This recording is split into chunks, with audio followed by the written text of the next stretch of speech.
Assalamu alaikum and good afternoon. Welcome to LUMS live session 62, the urbanization of Pakistan through telecom. Um, so this is a very pertinent topic, very relevant to our country, Pakistan, and we are very fortunate to have a very exciting panel today with us, which is the experts in this particular area. Telecom के sector के अंदर उन्होंने पाकिस्तान को ground से उठा के आसमान तक पहुंचा दिया, और उसमें हमारे साथ शामिल हैं अहमद बिलाल मसूद साहब जो हवे को रिप्रेजेंट कर रही हैं वेंडर्स की तरफ से, परवेज इफ्तिखार साहब हैं जो पाकिस्तान में यूनिवर्सल सर्विस फंड के बानी भी हैं, उसके फाउंडर हैं और फर्स्ट सीईओ के तौर पे उन्होंने वहां पे काम भी किया। यूनिवर्सल सर्विस फंड के बारे में अगर लोगों को नहीं पता तो डिस्कशन के बीच में हम परवेज साहब से कहेंगे कि उसके बारे में बताएं भी कि किस तरह यूनिवर्सल सर्विस फंड जो है पाकिस्तान में उसने टेलीकॉम की बेहतरी के लिए इकदाम किए हैं। And then we also have last but not the least doctor Syed Ismail Shah, जो पाकिस्तान टेलीकॉम अथॉरिटी के चेयर भी रहे हैं, और उन्होंने टेलीकॉम के एरिया के अंदर पाकिस्तान में एकेडेमिया, इंडस्ट्री, पॉलिसी मेकिंग, हर चीज के अंदर बड़ी जबरदस्त किस्म की कंट्रीब्यूशन की हैं। The reason that we are able to use 3G 4G phones today is if I have to point one person के जिसको इसका क्रेडिट जाना चाहिए तो वो ये साहब हमारे साथ बैठे हैं आज, और हम बड़े लकी हैं कि ये जबरदस्त पैनल आज हमारे साथ है। तो इन लोगों से बात करते हैं अर्बनाइजेशन ऑफ पाकिस्तान के बारे में। सो सबसे पहले फर्स्ट थिंग्स फर्स्ट के अर्बनाइजेशन जो है वो है क्या चीज, कि जब बहुत सारे लार्ज नंबर ऑफ पीपल एक जगह पे परमानेंटली लोकेट हो जाती हैं। मिसाल के तौर पे पाकिस्तान में कराची, लाहौर, इस्लामाबाद, रावलपिंडी, जो बड़े शहर हैं, everyone wants to move to these areas क्योंकि वहाँ पे बेटर फैसिलिटीज हैं, एजुकेशन जरा ज्यादा अच्छी होगी, लेकिन कुछ डाउन साइड्स भी हैं, वहाँ पे क्राइम रेट ज्यादा होगा, उसकी वजह से क्लाइमेट के ऊपर क्या इफेक्ट होता है। सो बहुत सारे पॉजिटिव्स और नेगेटिव्स होते हैं अर्बनाइजेशन के। Today we are going to focus on the telecom related aspects of urbanisation, के how does telecom impact urbanisation, और पाकिस्तान की अर्बनाइजेशन के अंदर टेलीकॉम का क्या रोल रहा है। तो आइए इन सब लोगों से बात करते हैं, इनके ख्यालात सुनते हैं इस बारे में। सबसे पहला मेरा जो सवाल होगा टू बिगिन विद, क्योंकि यूनिवर्सल सर्विस फंड का एक बड़ा जबरदस्त रोल रहा है, तो मैं परवेज इफ्तिखार साहब से जो है ये दरख्वास्त करूंगा कि आप काइंडली जरा ऑडियंस को बता दें कि यूनिवर्सल सर्विस फंड क्या चीज है और क्या आइडियाज थे कि जिसकी बेसिस पे यूनिवर्सल सर्विस फंड बनाया गया पाकिस्तान में। जी अस्सलाम वालेकुम। गालिबन ये तो सब जानते हैं कि आज से 20 साल पहले अगर हम चले जाएं तो टेलीकम्युनिकेशंस जो है वो एक गवर्नमेंट के एक इदारे के पास हुआ करती थी, सिर्फ और सिर्फ 20 से 25 साल पहले। टेलीफोन एंड टेलीग्राफ डिपार्टमेंट था और सारी टेलीकम्युनिकेशन की ज़रूरियात वही पूरी करता था। लोगों को 20-20 साल फ़ोन नहीं मिलता था, वो एक अलग कहानी है, लेकिन उस ही डिपार्टमेंट का ये काम था कि हर जगह टेलीकॉम कम्युनिकेशंस की सहूलियात लोगों को मिले। जब टेलीकॉम प्राइवेटाइज हो गई, टेलीकम्युनिकेशंस को गवर्नमेंट डीरेगुलेट कर दिया और फाइनली पीटीसीएल जो टीएनटी डिपार्टमेंट था पहले, फिर पीटीसीएल बना, उसको भी जब कर दिया गया प्राइवेटाइज, तो फिर ये ख्याल आया, और हमारे मुल्क में नहीं और जगहों में भी यही ख्याल आया कि जी जब टेलीकम्युनिकेशंस प्राइवेट हाथों में चली जाएगी तो वो तो सिर्फ वहीं इन्वेस्ट करेंगे प्राइवेट इदारे या कंपनियां जहां पे उनको कोई प्रॉफिट नजर आएगा, कमर्शियली वो उनको वायबिलिटी मिलेगी। तो उसके लिए ऐसे मौके पे उन जगहों का क्या होगा जो अनसर्व्ड या अंडर सर्व्ड रह जाती हैं। तो वो क्योंकि अब प्राइवेट सेक्टर के हाथ में चली गई तो अब तो ये और ज्यादा होने लगेगा। तो उस वक्त ये एक फंड बनाया गया। पहले कुछ मुल्कों में स्टार्ट हुआ, Pakistan is one of the first ones but not the first one. Early days में प्राइवेटाइजेशन और डीरेगुलेशन 2004 के बाद ये उठी ये चीज, तो एक फंड बनाया गया और कहा गया कि हर टेलीकम्युनिकेशन कंपनी उसमें 1.5% अपने रेवेन्यू का डालेगी, और वो जो पैसे जमा होंगे, वो फंड जो होगा, उस फंड को इस्तेमाल करके हम उन्हीं कंपनियों में आपस में मुकाबला करा के उन्हीं कंपनियों को हम आगे भेजेंगे रूरल एरियाज में या ऐसे एरियाज में जहाँ पे बिजनेस केस नहीं बनता, और प्राइवेट सेक्टर के टेलीकम्युनिकेशन की कंपनियां नहीं जाती। तो ये 2007 में हमारे यहाँ एक्चुअली शुरू हुआ और उस वक्त से अब तक यूनिवर्सल सर्विस फंड जो है वो लिटरली हजारों विलेजेस ऐसे जो कि बिल्कुल आउट ऑफ द वे हैं, रिमोट हैं, उनको टेलीकम्युनिकेशंस की सहूलियात पहुंचा चुका है और ऑप्टिक फाइबर केबल्स बिछा दी गई हैं। हर तहसील हेडक्वार्टर तक अब ऑप्टिक फाइबर से कनेक्टेड है।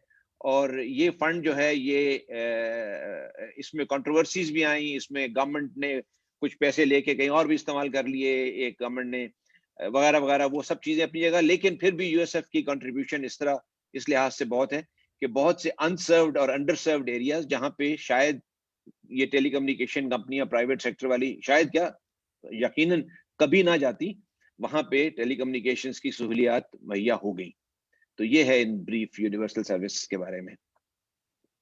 बहुत शुक्रिया परवेज साहब। तो यूनिवर्सल सर्विस फंड जो है वो एक इदारा है, इसको बनाया इसलिए गया था कि कंपनियों की टेलीकॉम की प्राइवेटाइजेशन के बाद जो प्राइवेट कंपनियां हैं वो सिर्फ उन इलाकों तक महदूद ना हो जाएं जहां से उनको प्रॉफिटेबिलिटी नजर आती है। तो दूर दराज के जो पाकिस्तान के इलाके जहां आबादी कम है, जहां से प्रॉफिट मार्जिन कम होंगे या प्रॉफिट्स नहीं होंगे, उन जगहों के ऊपर भी नहीं होंगे। टेलीकॉम सर्विसेज को लेके लेके जाया जा सके। सो यहाँ पर मैं सवाल करना चाहूंगा इस्माइल शाह साहब से कि कोई पॉलिसी फैक्टर्स हैं पीटीए की तरफ से या किसी और गवर्नमेंट इदारे की तरफ से, या आपने कुछ इन्फ्लुएंस करने की कोशिश की in that time when you were at PTA, which cause जो डिस्पैरिटी जो क्रिएट हो जाती है टेलीकॉम ग्रोथ के अंदर एक अर्बन और रूरल एरिया में। आल्दो कि यूनिवर्सल सर्विस फंड उसको केटर करता है, लेकिन उसके बावजूद शहरों में जो है वो बहुत ज्यादा जोर होगा, लोग जो है वो सारे आपके टेलीकॉम सर्विस प्रोवाइडर शहरों में सर्विस देने की कोशिश करेंगे, गांव से जरा दूर भागेंगे। यूनिवर्सल सर्विस फंड का पुश आएगा लेकिन कोई लैग होगा उसके बीच में। इस डिस्पैरिटी को दूर करने के लिए कोई हमारे पास और भी पॉलिसीज हैं in addition to universal service fund, या नहीं है ऐसी कोई चीज? थैंक यू, शुक्रिया जरताश। पहले तो आप लोगों का बहुत बहुत शुक्रिया यहाँ इनवाइट करने का। जब आपके सवाल का जवाब देने से पहले मैं थोड़ा सा अपने जिस इदारे में मैं हूँ उसका थोड़ा इंट्रोडक्शन करा दूँ, क्योंकि वो बहुत अहम इदारा है इस पूरी टेलीकॉम की फील्ड में। मैं आजकल हूँ इंटरनेशनल टेलीकॉम यूनियन, जो कि यूनाइटेड नेशन का इदारा है फॉर इंफॉर्मेशन कम्युनिकेशन टेक्नोलॉजीज़। और मैं इस वक्त इंडोनेशिया जकार्ता में पोस्टेड हूँ और वहाँ की जो वो है डेवलपमेंट, डिजिटल डिवाइड उनको ब्रिज करने के लिए और स्टैंडर्डाइजेशन डिवाइड। और लकीली चूँकि थोड़ा सा हमारा एक चेंजेस आ रही थी तो मुझे उन्होंने फिर पाकिस्तान का भी दे दिया है temporarily for another 6 to 7 months, may be it will be extended. तो अब मैं यहाँ भी थोड़ा बहुत कंट्रीब्यूशन दोबारा से कर सकूँगा after my PTA tenure. ITU जो है जैसे मैंने कहा वो उसके स्टैंडर्डाइजेशन से लेके डिजिटल डिवाइड और वो सब तक करता है। सिर्फ एक लास्ट बात about ITU and then we can talk offline, वो ये है कि हमने एक स्पेशल प्रोग्राम यूनिवर्सिटीज़ के लिए भी शुरू किया है और आप प्रैक्टिकल स्टैंडर्डाइजेशन और बहुत सारे प्रोजेक्ट्स में एज ए यूनिवर्सिटी शामिल हो सकते हैं। We can talk about that. अब हम आते हैं आपकी जो पॉलिसी का आपने कहा जहाँ तक तो कि उसमें क्या हो सकता है। जब मैंने पीटीए ज्वाइन किया था तो उस वक्त 2013 का तकरीबन एंड था, 30 सितंबर 2013 को ज्वाइन किया था। और उस वक्त हालात ये थे कि पाकिस्तान में जो मोबाइल ब्रॉडबैंड है 3G या 4G वो नहीं आया हुआ था और हालात इस तरह थे कि इवन अफ़गानिस्तान ने भी हमसे पहले कर लिया था स्पेक्ट्रम ऑक्शन 2012 में, बांग्लादेश ने 2013 में, इंडिया ने 2011 में, और बाकी दुनिया में तो सन 2000 से शुरू हो चुका था और 2003, 4, 5 जैसे ताजिकिस्तान में 2006-7 में हो गया था। हमारे यहाँ मुख्तलिफ वजूहात की वजह से वो स्पेक्ट्रम एलोकेट होना जो है वो नहीं हो रहा था। इसमें मैं यहाँ पे एक चीज़ बहुत ज़्यादा वाज़ेह करने की कोशिश करूँगा कि यूनिवर्सल सर्विस फ़ंड तो एक तरीका है जिसमें एनुअल अपना जो रेवेन्यू है वो अपने ऑपरेटर्स जो है वो कंट्रीब्यूट करते हैं, वो फ़ंड फिर इस कंपनी में जाता है। लेकिन उसके फ़ायदे हुए हैं उस वक्त जो मतलब गवर्नमेंट का विजन और उस वक्त जो लोग इंचार्ज होते हैं जैसे परवेज साहब थे फाउंडिंग सीईओ, तो इन्होंने तो बहुत काम किया। लेकिन उसके बाद बिल्कुल एक ऐसा पीरियड आया कि जहाँ ये फ़ंड्स खर्च नहीं हुए और अभी भी काफ़ी सारे फ़ंड्स सेवरल $100 million जो हैं वो पड़े हुए हैं अनस्पेंट। तो एक तो ये तरीका है कि आप ऑपरेटर्स को स्पेक्ट्रम दें एट इन ऑक्शन प्रोसेस और उनसे ज़्यादा पैसे एक्सट्रैक्ट करने की कोशिश करें और इस तरह का फ़ंड बनाएं। फिर जब आप ज़्यादा पैसे लेना चाहेंगे तो ज़ाहिर है उनकी फिर रोल आउट ऑब्लिगेशन आपको कम करनी पड़ेगी। एक और अप्रोच जो इससे टोटली डिफरेंट है वो ये है कि आप उन्हें ही कहें कि आपको हम ये कंडीशंस आपने मीट करनी है कि आपने फॉर एग्जांपल इन एरियाज़ को कवर करना है, ये स्पीड्स देनी है और ये सारा आपने देना है। तो इसमें सबसे बेहतर कौन ज़्यादा सर्विस फॉर एग्जांपल कौन दे सकता है, और उसको हम मॉनिटर करेंगे और अगर आपने मीट नहीं किया तो फिर हैवी उसके ऊपर फाइन्स रखते हैं। तो ये एक टोटली डिफरेंट अप्रोच है जहाँ आप उनसे पैसे अपफ्रंट नहीं लेते, जहाँ यूनिवर्सल सर्विस ऑब्लिगेशन उनसे कोई नहीं लेते, उन्हीं को कहते हैं कि ये आपकी रिक्वायरमेंट है, ये आप पूरी करें, जिसमें आप विलेजेस को भी शामिल करें। पूरा आप उनके साथ एक प्लान उनसे मांग सकते हैं कि आपका क्या होगा। जैसे फॉर एग्जांपल फ़िलीपींस में उन्होंने किया, या और कुछ ममालिक हैं जहाँ पे ये वाली अप्रोच दी जाती है कि स्पेक्ट्रम फॉर फ्री होता है, यूएसओ भी नहीं लेते या बहुत कम लेते हैं, और मेन उनका फोकस होता है कि लोगों तक ये सर्विस पहुँचे। हमारे यहाँ अनफॉर्चुनेटली फॉर एग्जांपल वो जब मैंने आपको बताया कि 2014 तक नहीं आया था 3G और 4G, उसमें एक वजह ये भी थी कि समहाउ पब्लिक में, गवर्नमेंट में एक्सपेक्टेशन थी कि ये जो स्पेक्ट्रम है, ये टेक्नोलॉजी को लाना है तो इससे हम जितना ज़्यादा ऑपरेटर से पैसे ले सकें वो हमें ले लेने चाहिए। और सारे लोगों का फोकस बस इसी पे था, कितने पैसे आए, कितने पैसे स्पेक्ट्रम के दिए नहीं दिए। ये नहीं था कि रोल आउट ऑब्लिगेशन क्या होगी और ये सारा कुछ। तो और उसकी वजह ये है कि एस पी टी ए भी हम तो चाहते हैं कि ये चीज़ आती कि ज़्यादा लोग तक सर्विस पहुँचे, लेकिन ऑन दी अदर हैंड और काफ़ी सारे फैक्टर्स होते हैं फाइनेंस की तरफ से और लोगों की तरफ से कि जी हमारा बजट डेफिसिट, और इवन अभी भी जैसे फॉर एग्जांपल एक स्पेक्ट्रम ऑक्शन अनाउंस हुआ है, तो अखबार में आप जो सिर्फ खबर पढ़ते हैं वो ये नहीं पढ़ते कि इससे सर्विस में बेहतरी आएगी, आप ये पढ़ते हैं कि जी $1 बिलियन और मिलेगा। तो ये इस चीज़ पे सारा फोकस है, अपफ्रंट मनी पे, वो जो किसी होल में चला जाता है। और ऑन द अदर हैंड अगर आप इसको कनेक्टिविटी की तरफ करें, उससे जो आपको ओवरऑल रेवेन्यू टैक्स में आएगा और आपके जो बिजनेस डेवलप होंगे और आपकी जो और चीज़ें होंगी, इन द लॉन्ग रन आपको उससे बहुत ज़्यादा मिल सकता है जितना आप ये अपफ्रंट लेना चाह रहे होते हैं। और मज़ीद ये कि फॉर एग्जांपल पाकिस्तान इस वक्त दुनिया में ऐसा मुल्क है जहाँ बहुत कम स्पेक्ट्रम एलोकेटेड है, जैसे सिर्फ 256 मेगाहर्ट्ज़, और थाईलैंड में फॉर एग्जांपल 2000 मेगाहर्ट्ज़ से ज़्यादा। म्यांमार जहाँ भी कुआ आया हुआ है वहाँ भी हमसे तकरीबन 2 to 3 टाइम्स ज़्यादा स्पेक्ट्रम एलोकेटेड है। तो हम बहुत और खाली स्पेक्ट्रम को रख के you are actually wasting that, ना उसके कोई पैसे आ रहे हैं और ना जो है उसमें कोई डेवलपमेंट हो रही है उसको यूज़ करते हुए। तो हमें एक्चुअली इस अप्रोच को डिफरेंट वो करना होगा और थोड़ा सा लॉन्ग टर्म स्ट्रेटजी पे फोकस करना होगा, जिससे हम पूरे मुल्क तक कोशिश करें कि सर्विस पहुंचाएं और थ्रू प्राइवेट सेक्टर पहुंचाएं। इस चीज़ का मकसद ही यही था कि प्राइवेट सेक्टर ये आगे लेके जाए, और जहां बिजनेस ही वाइबल नहीं है तो वो अपने प्रॉफिटेबल जगहों से रेवेन्यू अर्न करके वहां खुद ही स्पेंड करें, रादर देन कि वो पहले गवर्नमेंट को दे फिर गवर्नमेंट को दोबारा से दे और आपने एक और भी इदारा खड़ा किया हो जो कभी तो एफिशिएंट चल सकता है लेकिन हर वक्त नहीं चल सकता। और इसमें वेरिएशन भी बहुत आ जाती है। फिर जब गवर्नमेंट के पास पैसे आते हैं तो आपकी ऑडिट डिपार्टमेंट और ये और वो और पॉलिटिकल और बहुत सारी चीज़ें और आ जाती हैं। I will stop here maybe. नहीं, thank you very much Ismail Shah sahab. एक बड़ी जबरदस्त है, हमें कंक्लूजन जो इससे निकलता है वो तो ये है कि स्पेक्ट्रम तो आपने लाइसेंस करना ही करना है, गवर्नमेंट तो वो करेगी लाइसेंस, लेकिन माइंडसेट ये नहीं होना चाहिए कि हमारे पास पैसे आ जाएंगे। माइंडसेट ये होना चाहिए कि ये स्पेक्ट्रम लाइसेंस करके हम लोगों को बेहतर सर्विस प्रोवाइड कर सकें। सो एक्शन तो वही होगा शायद, लेकिन उसके पीछे बैकग्राउंड के अंदर जो स्टोरी चल रही है वो स्टोरी जो है वो उसकी डायरेक्शन ठीक होनी चाहिए।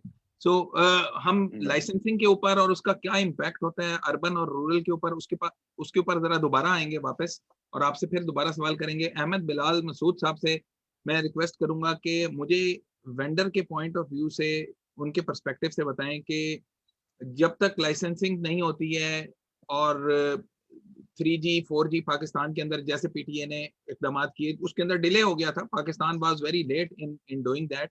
और अभी भी जिस तरह इस्माइल शाह साहब ने बताया कि हमारा जो स्पेक्ट्रम जो लाइसेंस हुआ है वो रिलेटिव टू अदर कंट्रीज जो है वो बहुत कम है, जितना पाकिस्तान में हो जाना चाहिए उतना उतना नहीं है।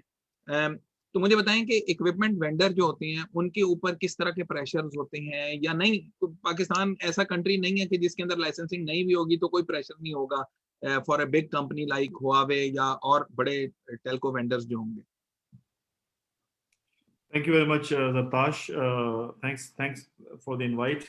अच्छा, वेरी क्विकली मैं दो तीन चीजें बताना चाहूंगा. पहले just first coming to what you just asked के आई थिंक इन एनवायरनमेंट जहाँ पे प्राइमरीली स्पेक्ट्रम की लिमिटेशन है या अर्बन की जो रिक्वायरमेंट्स हैं वो टोटली डिफरेंट हो जाती हैं. अर्बन में ऑफ कोर्स पॉपुलेशन काफी कंजस्टेड है, डेटा रिक्वायरमेंट्स ज्यादा हैं, कंजेशन जो है वो एक डिफरेंट लेवल पे आ रही होती है. फिर जो राइट ऑफ वे इश्यूज हैं वो ज्यादा प्रोमिनेंट होते हैं. You know things like in building losses, उस तरह की चीजें काफी बिल्डअप हो रही होती हैं. People are continuously moving into the city. Data demand अलग बढ़ रही है, लोगों की वजह से कैपेसिटी रिक्वायरमेंट अलग बढ़ रही है. तो of course it becomes a very big challenge. So very briefly introducing about Huawei, we are currently, thanks to all our customers, we are the largest telecom infrastructure provider in the world of Pakistan. Especially we have been very lucky that we have a very good trusted relationship with our customers, all the customers.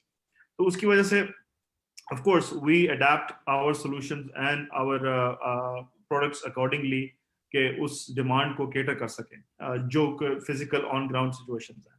So let's say if I come to wireless part, तो we try to build up वो कहते हैं radio equipment जो कि ज्यादा से ज्यादा capacity buildup कर सकता है remaining in the certain spectrum constraints के अंदर.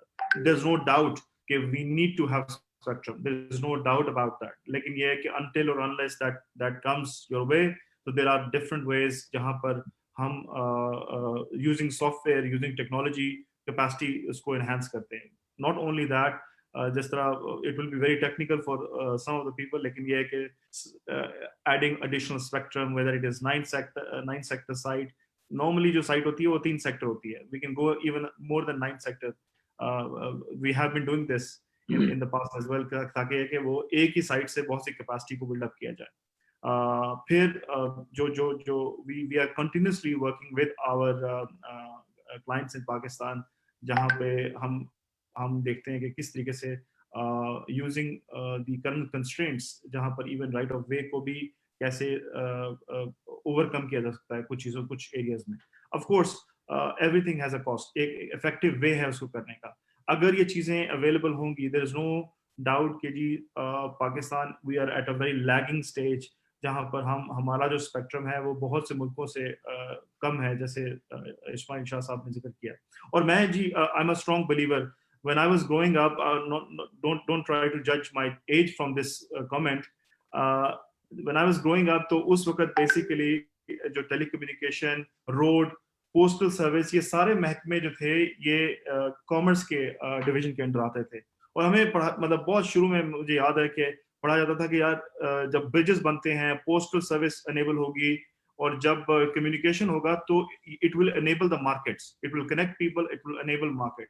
आई थिंक जो बेसिक कोर रूट है आज भी टेलीकॉम का वो एग्जैक्टली यही है.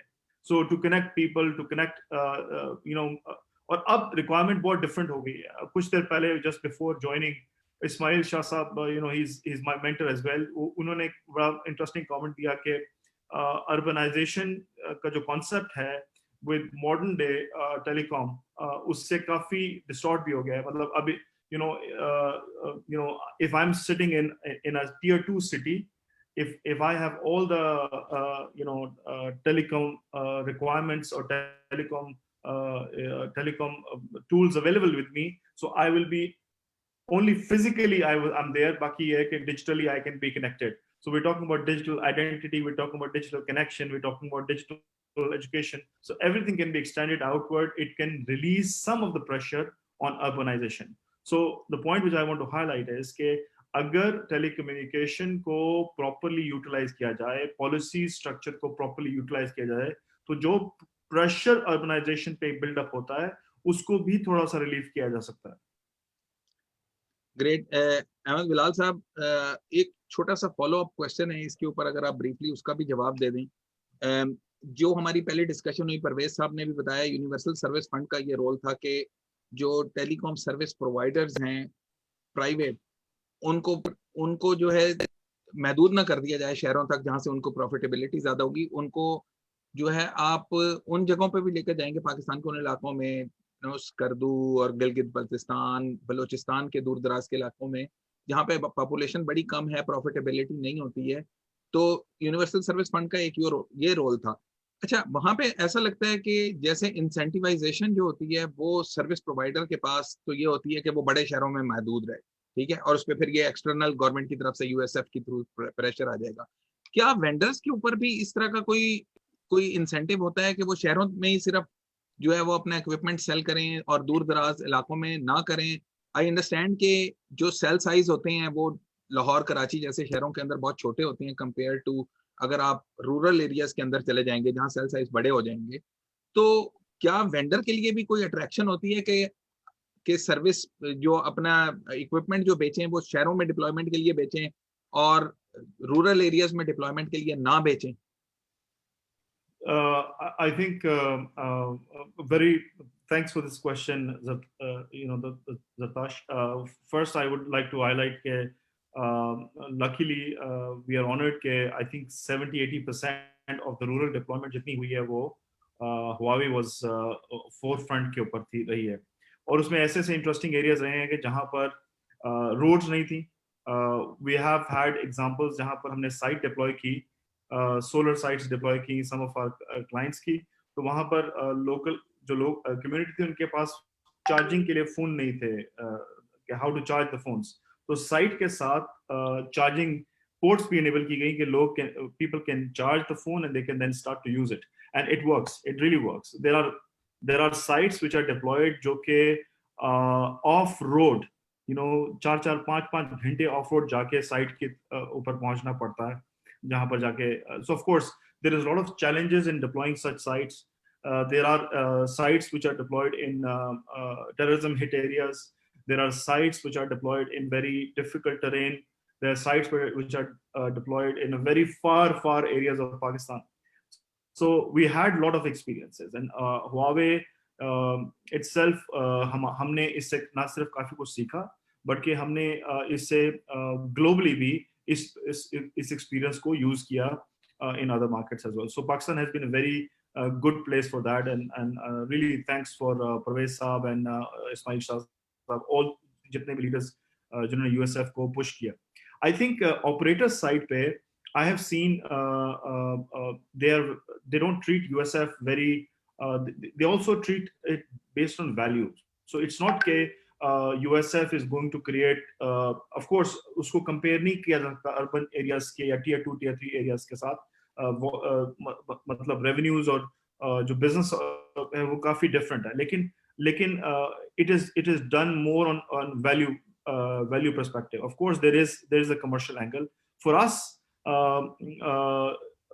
In some areas we don't. For some areas we get paid little extra because of the difficult terrain. लेकिन उसके अलावा I think it's the same thing for us. So we don't bifurcate कि जी the price of equipment should be different, and nor we say कि we can't serve. So if it is in Pakistan, we are there.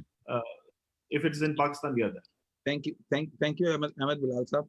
सो हमारे पास जो है ना कुछ questions भी आना शुरू हो गए हैं, लेकिन इमीडिएटली मैं उन पे जंप नहीं करूंगा. एक दो और इम्पोर्टेंट चीज़ें जो मैं डिस्कस करना चाहूँगा, और ये अगेन मैं दोबारा at the risk of repetition, हम बड़े लकी हैं कि वो लोग जिन्होंने कंट्रीब्यूट किया है इस चीज़ के अंदर जो अर्बनाइजेशन के ऊपर शायद डायरेक्ट इम्पैक्ट हो सकता है टेलीकॉम सेक्टर के अंदर, परवेज साहब, इस्माइल शाह साहब और आप भी अहमद बिलाल साहब, ये लोग हमारे साथ पैनल पे ही मौजूद हैं. जनरली ये होता है कि पैनल के अंदर जिन लोगों से आप डिस्कशन कर रहे होते हैं फिर वो अंदाजे लगाते हैं, फिर कहते हैं यार वो फलाने ने जो है वो ऐसी पॉलिसी बनाई होगी, फलाने ने इस तरह से किया होगा. लेकिन अब वो पॉलिसी जिन लोगों ने जो है वो शुरू से स्टार्ट ही की, जिन्होंने यूनिवर्सल सर्विस फंड स्टार्ट ही कर दिया, पीटीए को आगे लेके चले, स्पेक्ट्रम लाइसेंसिंग कर दी, वो लोग हमारे पास बैठे हैं. तो we are very lucky to have that opportunity.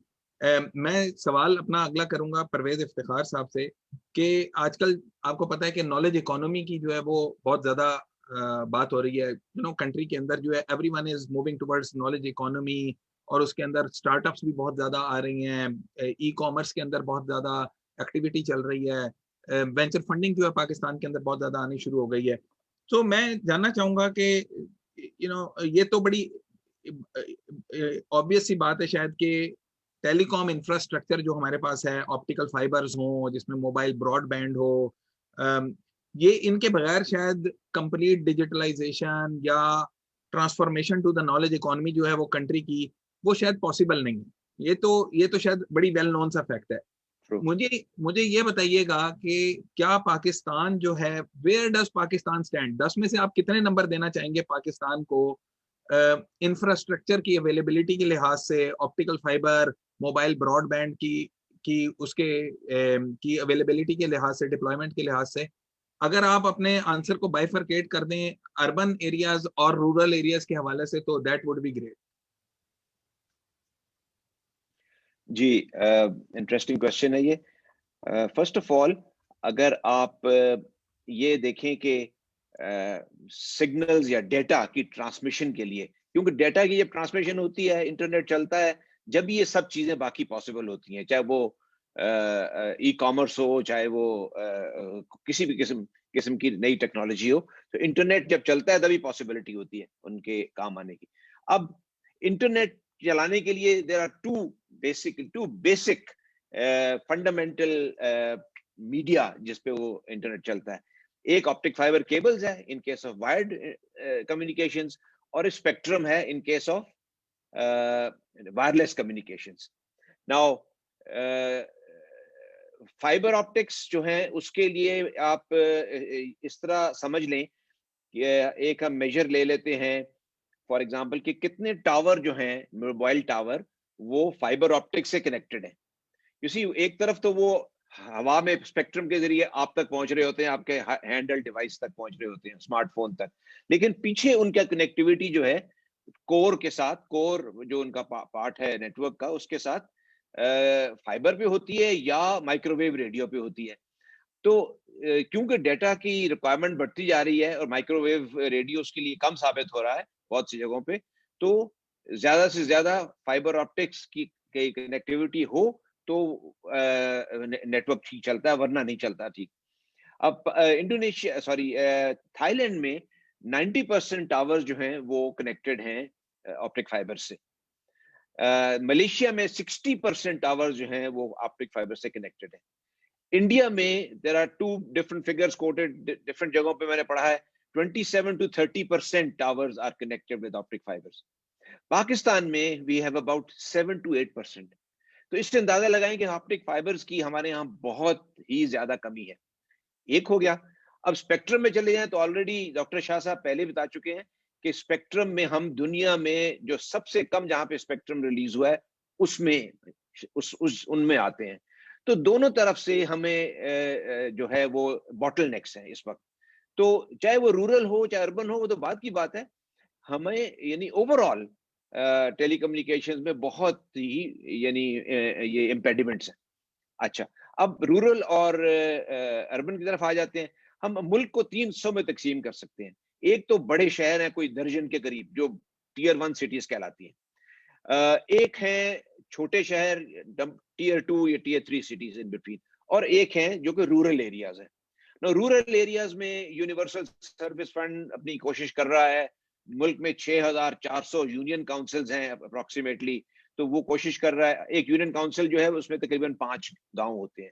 तो यूनिवर्सल सर्विस फंड की कोशिश है कि वो हर यूनियन काउंसिल तक ऑप्टिक फाइबर केबल पहुंचा दे कम से कम। तो उसमें से तकरीबन 2000-2500 यूनियन काउंसिल जो है वो कनेक्ट हो चुकी हैं। अभी काफी काम रहता है। टीयर 1 सिटीज में ऑपरेटर्स को क्योंकि बिजनेस आता है तो वो खुद से इन्वेस्ट करते हैं, उनको कहने की जरूरत नहीं, बल्कि वो ओवर इन्वेस्टमेंट भी हो जाती है। फॉर एग्जांपल, मैं जहां रहता हूं इस्लामाबाद के F10 के एक स्ट्रीट में, तो यहाँ 3 फाइबर ऑप्टिक केबल्स बिछी हुई हैं इस स्ट्रीट में, और चौथी जो है वो सुना है कि वो एक और आ रहा खोदने के लिए। तो यानी ओवर सप्लाई भी है। और ये हालांकि एक ऑप्टिक फाइबर केबल जो है वो 4 क्या वो 10 का लोड उठा सकती है सर्विस प्रोवाइडर्स का, लेकिन हर सर्विस प्रोवाइडर को अपनी केबल बिछानी है, क्या करें भाई। बीच में रह जाते हैं सेकंड टीयर 2 और टीयर 3 सिटीज। वहां पे हालात जो हैं वो कुछ ज्यादा खराब हैं, इन द सेंस कि ना वो विलेजेस में आते हैं, ना उनको वो यूएसएफ की मदद मिलती है, ना वहाँ बिजनेस केस ऐसा है कि ऑपरेटर्स खुद से आए। तो वहां पे ऑप्टिक फाइबर केबल्स भी और मोबाइल भी स्पेक्ट्रम भी, दोनों की बहुत ज्यादा कमी महसूस की जाती है। तो इन अदर वर्ड्स, जब तक कि हम ऐसी पॉलिसीज नहीं बनाएंगे और ऐसी टैक्सेशन नहीं करेंगे जिससे कि लोगों को इनकरेजमेंट हो, अनफॉर्चुनेटली मुझे कहना पड़ता है कि हम पीछे से पीछे रहते चले जाएंगे। इस वक्त आप कोई दुनिया के इंडेक्स उठा के देख लें जो टेलीकम्युनिकेशंस इंफ्रास्ट्रक्चर या टेलीकम्युनिकेशन से मुतालिक हो, चाहे वो वर्ल्ड इकोनॉमिक फोरम की हो, चाहे वो यूएन की हो, ITU की हो, इकोनॉमिस्ट का वो जो यूनिट है, इंटेलिजेंस यूनिट, उसकी हो, फेसबुक की इंडेक्स, कोई भी इंडेक्स उठा के देख लें, वी आर, मुझे कहते हुए शर्म आती है कि we are behind every regional country except Afghanistan. और उसकी वजह यह है कि हमें बुरी तरह से हम पीछे रह गए हैं पिछले 10 से 20 सालों में, खास तौर पे specially in the last 10 years। जैसे शाह साहब ने कहा, स्पेक्ट्रम इन्होंने आके रिलीज किया थोड़ा सा, उसके बाद से कोई स्पेक्ट्रम रिलीज नहीं हुआ। 2014 में जो ऑक्शन हुआ था, उसके बाद कहने को तो 2 ऑक्शन और हुए हैं, 16 और 17 में, लेकिन वो जो 14 में स्पेक्ट्रम अनसोल्ड रह गया था, वो उसके ऑक्शन हुए हैं, नया स्पेक्ट्रम कोई नहीं आया। इसी तरह ऑप्टिक फाइबर्स में प्रॉब्लम है, स्पेशली जैसे मैंने कहा Tier 2, Tier 3 सिटीज में। तो सिचुएशन कोई इतनी मजेदार नहीं है, टू पुट इट लाइटली। ठीक है, परवेज इफ्तिखार साहब, एक क्विक फॉलो अप क्वेश्चन जो आपने डिस्कशन की, जिससे ऐसा लगता है कि एक साइड के ऊपर तो ये है कि आपने बताया कि नंबर्स जो हैं बड़े एबेसमल हैं और ऑप्टिकल फाइबर की जो डिप्लॉयमेंट है फार फ्लंग एरियाज के अंदर वो बहुत कम है। दूसरी जानिब जो है आपने बताया कि इस्लामाबाद के अंदर आपकी अपनी स्ट्रीट के अंदर ये 4 optical fibre, I am assuming के 4 डिफरेंट सर्विस प्रोवाइडर्स की हैं। ये एक सर्विस प्रोवाइडर तो एक से ज्यादा नहीं डालेगा होपफुली। तो ये मुझे बताइए, ये if I remember correctly, you know, in आज से कोई 20-25 साल पहले अमेरिका में जब हम पढ़ रहे थे, तो फोन सर्विस जो होती थी, आप अपना जो प्रोवाइडर है उसको सिलेक्ट कर सकते थे without changing the physical cables. तो इस तरह की कोई चीज नहीं हो सकती कि एक ही ऑप्टिकल फाइबर रन हो रही है और उसके ऊपर, क्योंकि ऑप्टिकल फाइबर पे तो आप जितना मर्जी डेटा डालते हैं, you know, there is limit of course, but the limit is way beyond our needs, हमारी नीड से बहुत ज्यादा होती है। तो कोई ऐसा एग्रीमेंट नहीं होता सर्विस प्रोवाइडर्स के बीच में कि ये आपस में कुछ एग्रीमेंट कर लें और ये बजाय ये पैसे एक तरह के जाया है मेरे ख्याल में, तो वो कहीं और जाके इन्वेस्ट करें, किसी और रूरल एरिया के अंदर लगवा दें, यूनिवर्सल सर्विस फंड शायद उनको सपोर्ट भी कर दे। तो एक ही जगह के ऊपर जो है 4 केबलें बिछाने का क्या पर्पस है, और कोई इनके दरमियान एग्रीमेंट नहीं हो सकता? जी, इसका एक्चुअली हल एक मौजूद है। फर्स्ट ऑफ ऑल, एग्रीमेंट नहीं हो सकता, ये अनफॉर्चुनेट है, लेकिन एग्रीमेंट इसलिए नहीं हो सकता क्योंकि आपस में कंपटीशन बहुत होता है। अब जिसके पास, जिसने केबल बिछा ली है, वो चाहता है कि मैं ही इसको इस्तेमाल करूं और दूसरों से आगे निकल जाऊं, और अगर किसी और को वो इस्तेमाल करने देगा भी तो ही विल मेक श्योर कि उसकी सर्विस से उसकी दूसरे की सर्विस महंगी हो। जाहिर है इसका हल मौजूद है एक, और हल पाकिस्तान में मौजूद है, ये नहीं कि भाई कहीं और से लेना है। और वो है एक कैटेगरी है सर्विस इसकी लाइसेंसेस की, जिसको कहते हैं टेलीकॉम इंफ्रास्ट्रक्चर प्रोवाइडर्स लाइसेंस। तो वो टेलीकॉम इंफ्रास्ट्रक्चर प्रोवाइडर्स लाइसेंस जो है वो पीटीए इशू करता है, और पीटीए 19 कंपनियों को यह लाइसेंस इशू कर चुका है in the last 10 years only. 10 साल पहले फर्स्ट लाइसेंस इशू हुआ था और आखिरी अक्टूबर 2019 में हुआ था।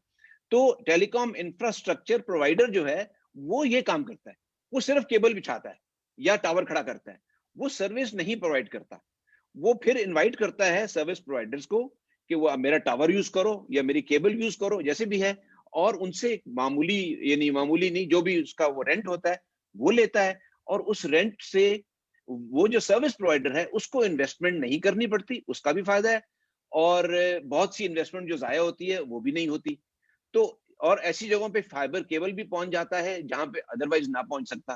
तो छोटे शहरों की जिनकी मैंने बात की, वहां पे हल यही है कि एक सर्विस, एक टेलीकॉम इंफ्रास्ट्रक्चर प्रोवाइडर टीआईपी, एक टीआईपी को लाइसेंस दिया जाए, उसको कुछ इंसेंटिव दिया जाए, तो वो केबल बिछाए वहां पे।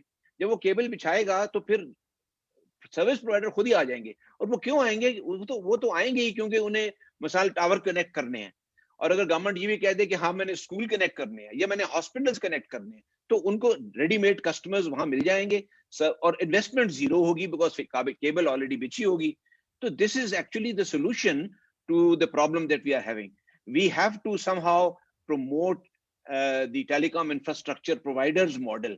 हर सर्विस प्रोवाइडर अपनी केबल डालेगा तो ना सिर्फ केबल जाया होगी बल्कि वो बहुत सी जगहों पे जाएगी नहीं और बहुत सी जगहों पे बहुत ज्यादा हो जाएगी जैसे हो रहा है. बहुत शुक्रिया परवेज साहब. मैं इस क्वेश्चन को कैरी ऑन करना चाहूंगा इस्माइल शाह साहब से, क्योंकि ये पीटीए के उसमें रहा है. तो इस्माइल साहब, आपकी अगर थॉट इसके ऊपर आ जाएं, टेलीकॉम इंफ्रास्ट्रक्चर प्रोवाइडर, और जरा सबसे पहले हमें ये बता दें कि पाकिस्तान में ये टेलीकॉम इंफ्रास्ट्रक्चर प्रोवाइडर्स जो हैं ये इन बिजनेस भी हैं या कोई जिनको लाइसेंस मिले हैं 19 लोगों को पिछले 10 साल में, ये ऑपरेट कर भी रहे हैं या नहीं कर रहे? क्या सिचुएशन है इस वक्त?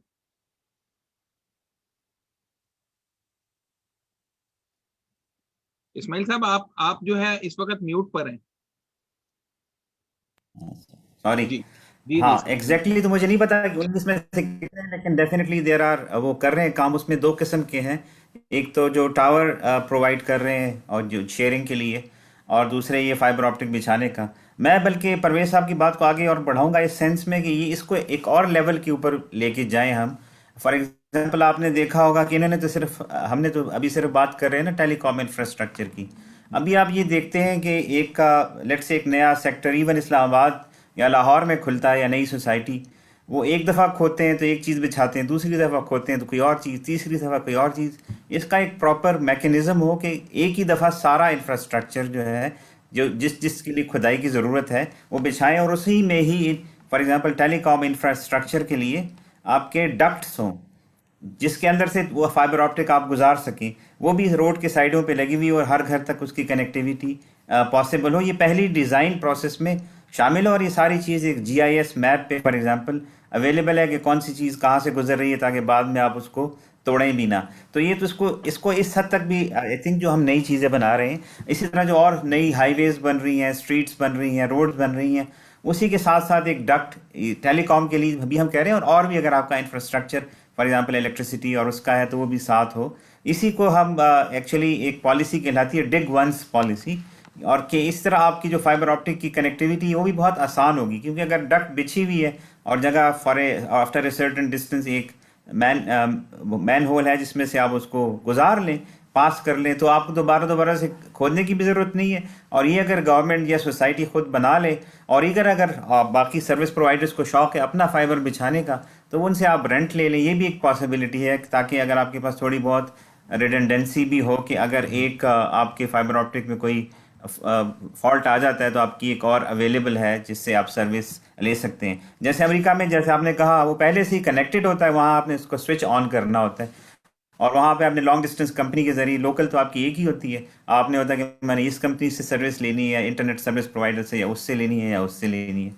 तो ये एक्चुअली पॉसिबल है. इसमें हमें थोड़ा सा एक कहलाता है whole of the government approach, कि जैसे जैसे हम डिजिटाइजेशन की तरफ जा रहे हैं, हम एक सारे जो, क्योंकि एवेंचुअली देखें ना, आपको ये कनेक्टिविटी चाहिए किस लिए? क्या आपने बस सिर्फ है एक जूम कॉल करनी है, या आपने इंटरनेट देखना है? नहीं, this is to actually provide services to the people, जिसमें हेल्थ भी है, एजुकेशन भी है, एग्रीकल्चर भी है, और ई-कॉमर्स भी है, और फाइनेंशियल इंक्लूजन एंड सारा कुछ.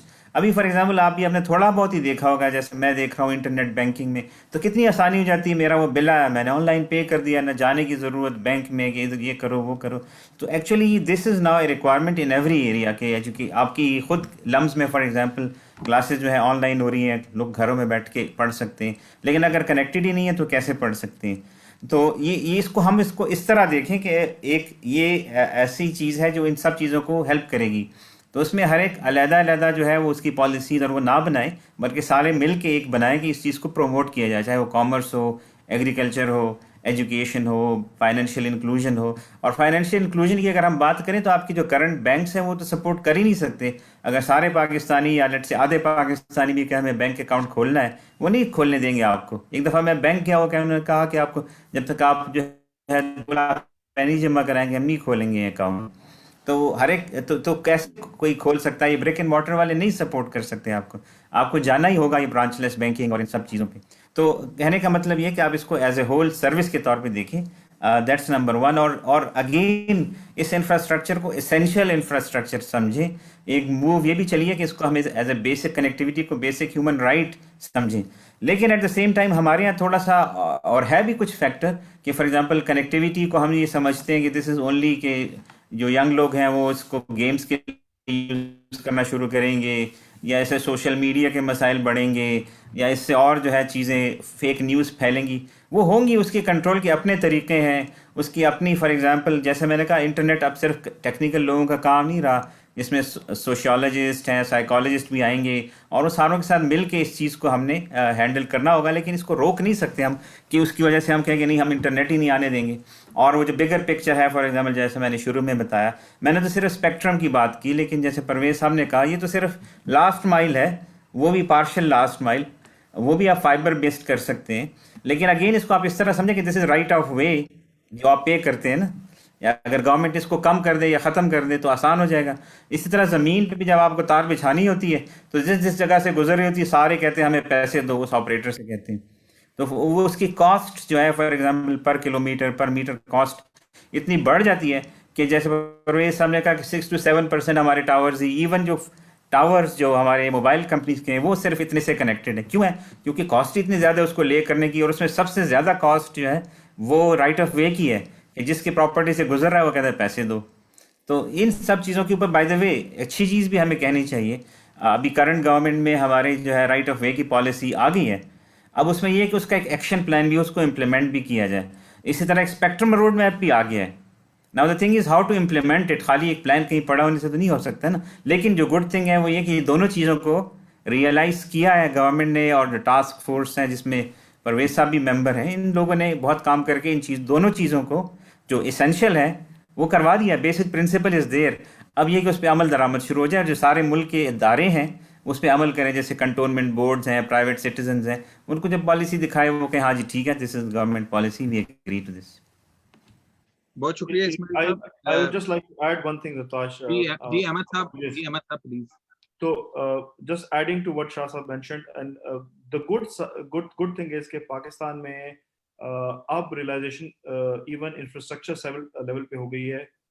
There are some infrastructure projects जो कि अभी यानी कि प्रोजेक्ट यानी सिविल का और ब्रिक एंड मोटर के वो प्रोजेक्ट्स हैं, लेकिन वो डिजिटल जो इंफ्रास्ट्रक्चर है वो उसके साथ डालना चाह रहे हैं। So there has been some incidences, लेकिन yes of course जो परवेज साहब ने जिक्र किया, शाह साहब ने भी, कि जब तक इसको गवर्नमेंट पॉलिसी कवर नहीं मिलेगा तो ये इफेक्टिवली उस तरीके से इंप्लीमेंट नहीं हो सकेगा। किसी को आइडिया आया, किसी ने कर दिया, प्लग इन प्ले चल रहा है, तो वो तो एक अच्छी बात है। लेकिन ये है कि we started having inquiries from infrastructure providers कि जी आप डिजिटल इंफ्रास्ट्रक्चर साथ इंप्लीमेंट करें। This is a very positive side. जी थैंक यू वेरी मच। और राइट ऑफ वे के ऊपर अभी वेरी रिसेंटली जो है वो परवेज साहब ने उसके ऊपर बड़ी एफर्ट की टास्क फोर्स की तरफ से, और हम we will come back to Parvez साहब और उनसे कहेंगे ब्रीफली हमें वो बताएंगे राइट ऑफ वे की वजह से जो है ना क्या फायदा हुआ है।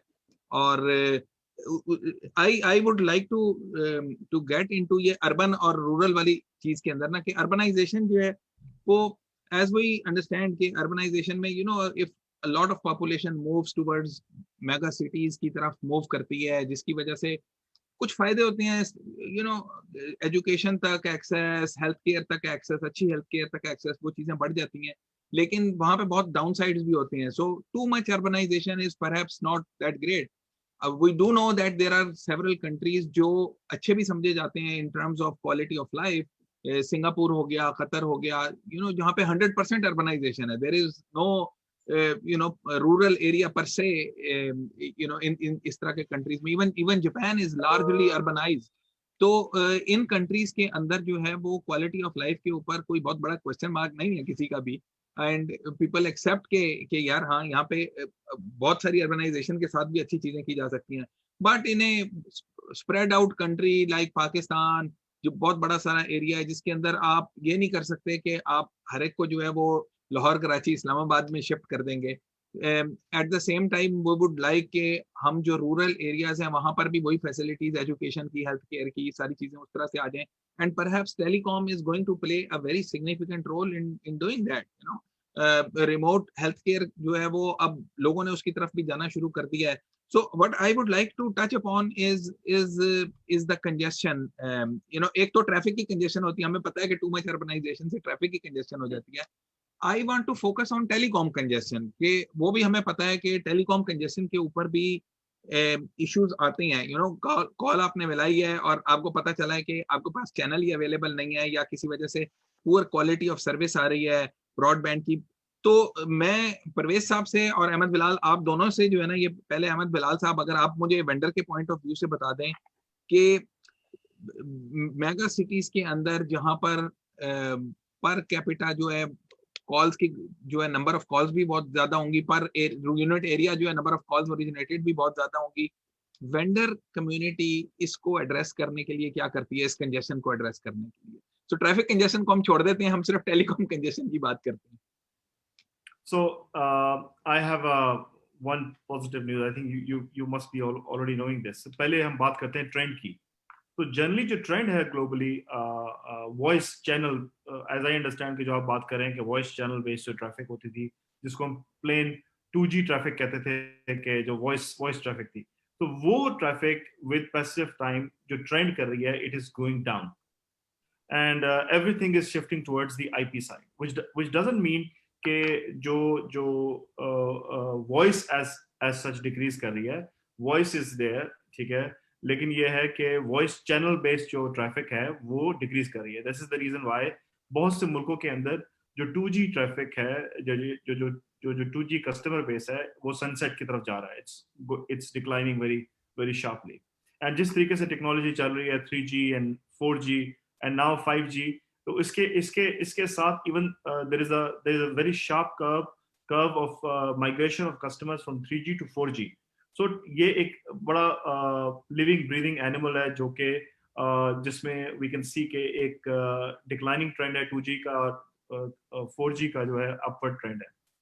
From us vendor side, so what we do is के बेस्ड ऑन अगेन के कितनी रिक्वायरमेंट है ऑपरेटर्स की, so we customize our solutions accordingly के so I can tell you कि पाकिस्तान के अंदर जो मोबाइल ऑपरेटर्स हैं वो pretty much they were using 2G as a main driver.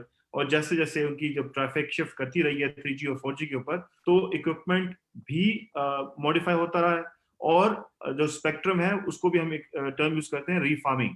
सो रीफार्मिंग में ये करते हैं कि उसका जो स्पेक्ट्रम है वो डेटा के लिए डेटा का स्पेक्ट्रम बढ़ाते रहते हैं, और जो वॉइस वाला स्पेक्ट्रम है वो कम करते रहते हैं. So operators have been very forthcoming, and they have been practicing new tools, new methods to overcome this thing. So yes, despite जिस तरह परवेज साहब ने कहा कि we are among the lowest in terms of fiber penetration, among the lowest in terms of wireless, लेकिन ये population we are number 5, number 6 globally. तो इस सब के बावजूद जो है वो enough capacity build up होती रही है. It puts lot of pressure on operators, क्योंकि वो दरमियान में थोड़ा सा they get into pressure because the cost efficiency जो है of deployment that becomes a little high. लेकिन ये है कि जो उसकी needs थी वो fulfill होती रही हैं किसी न किसी फॉर्म में, किसी न किसी टेक्नोलॉजिकल टूल्स और मेथड्स जो भी थे उसके साथ वो फिल अप होती रही हैं. हाँ, अगर स्पेक्ट्रम और आएगा और अगर और चीजें राइट ऑफ वे इस तरह के इश्यूज क्लियर होंगे, अगर इंफ्रास्ट्रक्चर कंपनी ज्यादा वाइब्रेंट होंगी, तो ये चीजें काफी क्विकली ओवरकम की जा सकती हैं. लेकिन ये है कि of course the trend is there, people are all the operators are working towards this. Great, thank you very much. Parvez साहब, आपसे इसी क्वेश्चन के ऊपर एक डिफरेंट एंगल से कि अगर आप देखें बड़े सिटीज के अंदर पॉश एरियाज, एफ्लुएंट एरियाज जो हैं, अगर उनको हम निकाल दें, बाकी जितने भी लोग होंगे, लाहौर के अंदर शायद डिफेंस गुलबर्ग का एरिया अगर निकाल दें और मॉडल टाउन का एरिया निकाल दें, maybe couple of other areas, लेकिन there is a big population. Lahore में जो है वो शायद 10 मिलियन या प्लस माइनस इस टाइप के कुछ लोग होंगे. All of the other users जो एफ्लुएंट एरियाज के अंदर नहीं रह रहे होंगे, वो मोबाइल ब्रॉडबैंड उनकी जो है ना वो डिफॉल्ट चॉइस होगी. सो बाय डिफॉल्ट उन्होंने वो यूज करना है. लेकिन ऑब्वियसली उसके अंदर पुअर कंप्लेंट्स जो है वो हमें पुअर क्वालिटी की कंप्लेंट्स आती रहती हैं. उसकी फंडामेंटल रीजन क्या है? एक तो ये बताइएगा, और दूसरे ये कि मोबाइल ब्रॉडबैंड को हम किस तरह से ज्यादा रिस्पॉन्सिव कर सकते हैं ताकि इन लोगों की जरूरियात को जो है वो पूरा किया जा सके। तो एक तो ये है कि मोबाइल ब्रॉडबैंड जो है उसकी क्वालिटी पुअर होने की कंप्लेंट्स इतनी ज्यादा क्यों आती हैं शहरों के अंदर, और दूसरे ये कि क्या किया जा सकता है इसको ओवरकम करने के लिए। जी, इंटरेस्टिंगली इस सवाल का जवाब भी वही है जो पहले सवाल का जवाब था कि जब आपने कंजेशन, जैसे आपने कहा, उसको कम करना है और अगर आपने क्वालिटी इंप्रूव करनी है तो हमें उसके लिए कैपेसिटी इंक्रीज करनी पड़ेगी। कैपेसिटी, अगर हम फिक्स लाइन की बात करें, अप टू द टावर एक फिक्स कैपेसिटी कहलाती है। तो ये ऑप्टिक फाइबर से हो सकती है, बिकॉज ऑप्टिक फाइबर की कैपेसिटी तो अनलिमिटेड है प्रैक्टिकली। और अगर हमें उससे आगे उसको कैपेसिटी इंक्रीज करनी है तो हमें स्पेक्ट्रम चाहिए। अब स्पेक्ट्रम ज्यादा से ज्यादा जितना होगा उतनी आसानी पैदा होगी, और ज्यादा होगा लेकिन मुनासिब कीमत पे होगा। अगर वो महंगा बहुत होगा तो उसमें प्रॉब्लम है, बिकॉज वो इन्वेस्ट बहुत करेगा तो उसको इन्वेस्टमेंट का रिटर्न भी चाहिए। तो दोनों केसेस में हमें ज्यादा ऑप्टिक फाइबर पेनिट्रेशन चाहिए और ज्यादा हमें स्पेक्ट्रम चाहिए। जैसे बिलाल ने कहा कि वो स्पेक्ट्रम कमी को पूरा तो कर लेते हैं किसी ना किसी तरह। वो इस तरह करते हैं कि सेल छोटे कर देते हैं, उसके लिए इन्वेस्टमेंट ज्यादा करनी पड़ती है, टावर ज्यादा लगाने पड़ते हैं। बहुत बड़े शहरों में ये मसले होते हैं। लेकिन अगर हम स्पेक्ट्रम बढ़ा दें और फाइबर ऑप्टिक केबल्स की पेनिट्रेशन बढ़ा दें तो ये मसले काफी हद तक हल हो सकते हैं क्वालिटी के। ये क्वालिटी जो है ये बहुत मैटर करती है। अनफॉर्चुनेटली एक तरफ तो इंटरनेट जो है वो बड़ा इक्वलाइजर है, विच मीन्स कि आप जब लेक्चर देते हैं अपना यूनिवर्सिटी से, तो चाहे वो गरीब है चाहे वो बहुत अमीर है, उसको एक ही लेक्चर सुनने को मिलता है, और चाहे वो किसी कोने में है मुल्क के। So it's a great equalizer. But on the other side it creates inequality also. वो इस तरह कि आपका लेक्चर जो बंदा सुन रहा है, आपका स्टूडेंट बैठा हुआ लाहौर में, गुलबर्ग में या डिफेंस में, वो तो उसको बड़ी अच्छी क्वालिटी मिल रही है और वो एंजॉय कर रहा है लेक्चर को और समझ भी रहा है।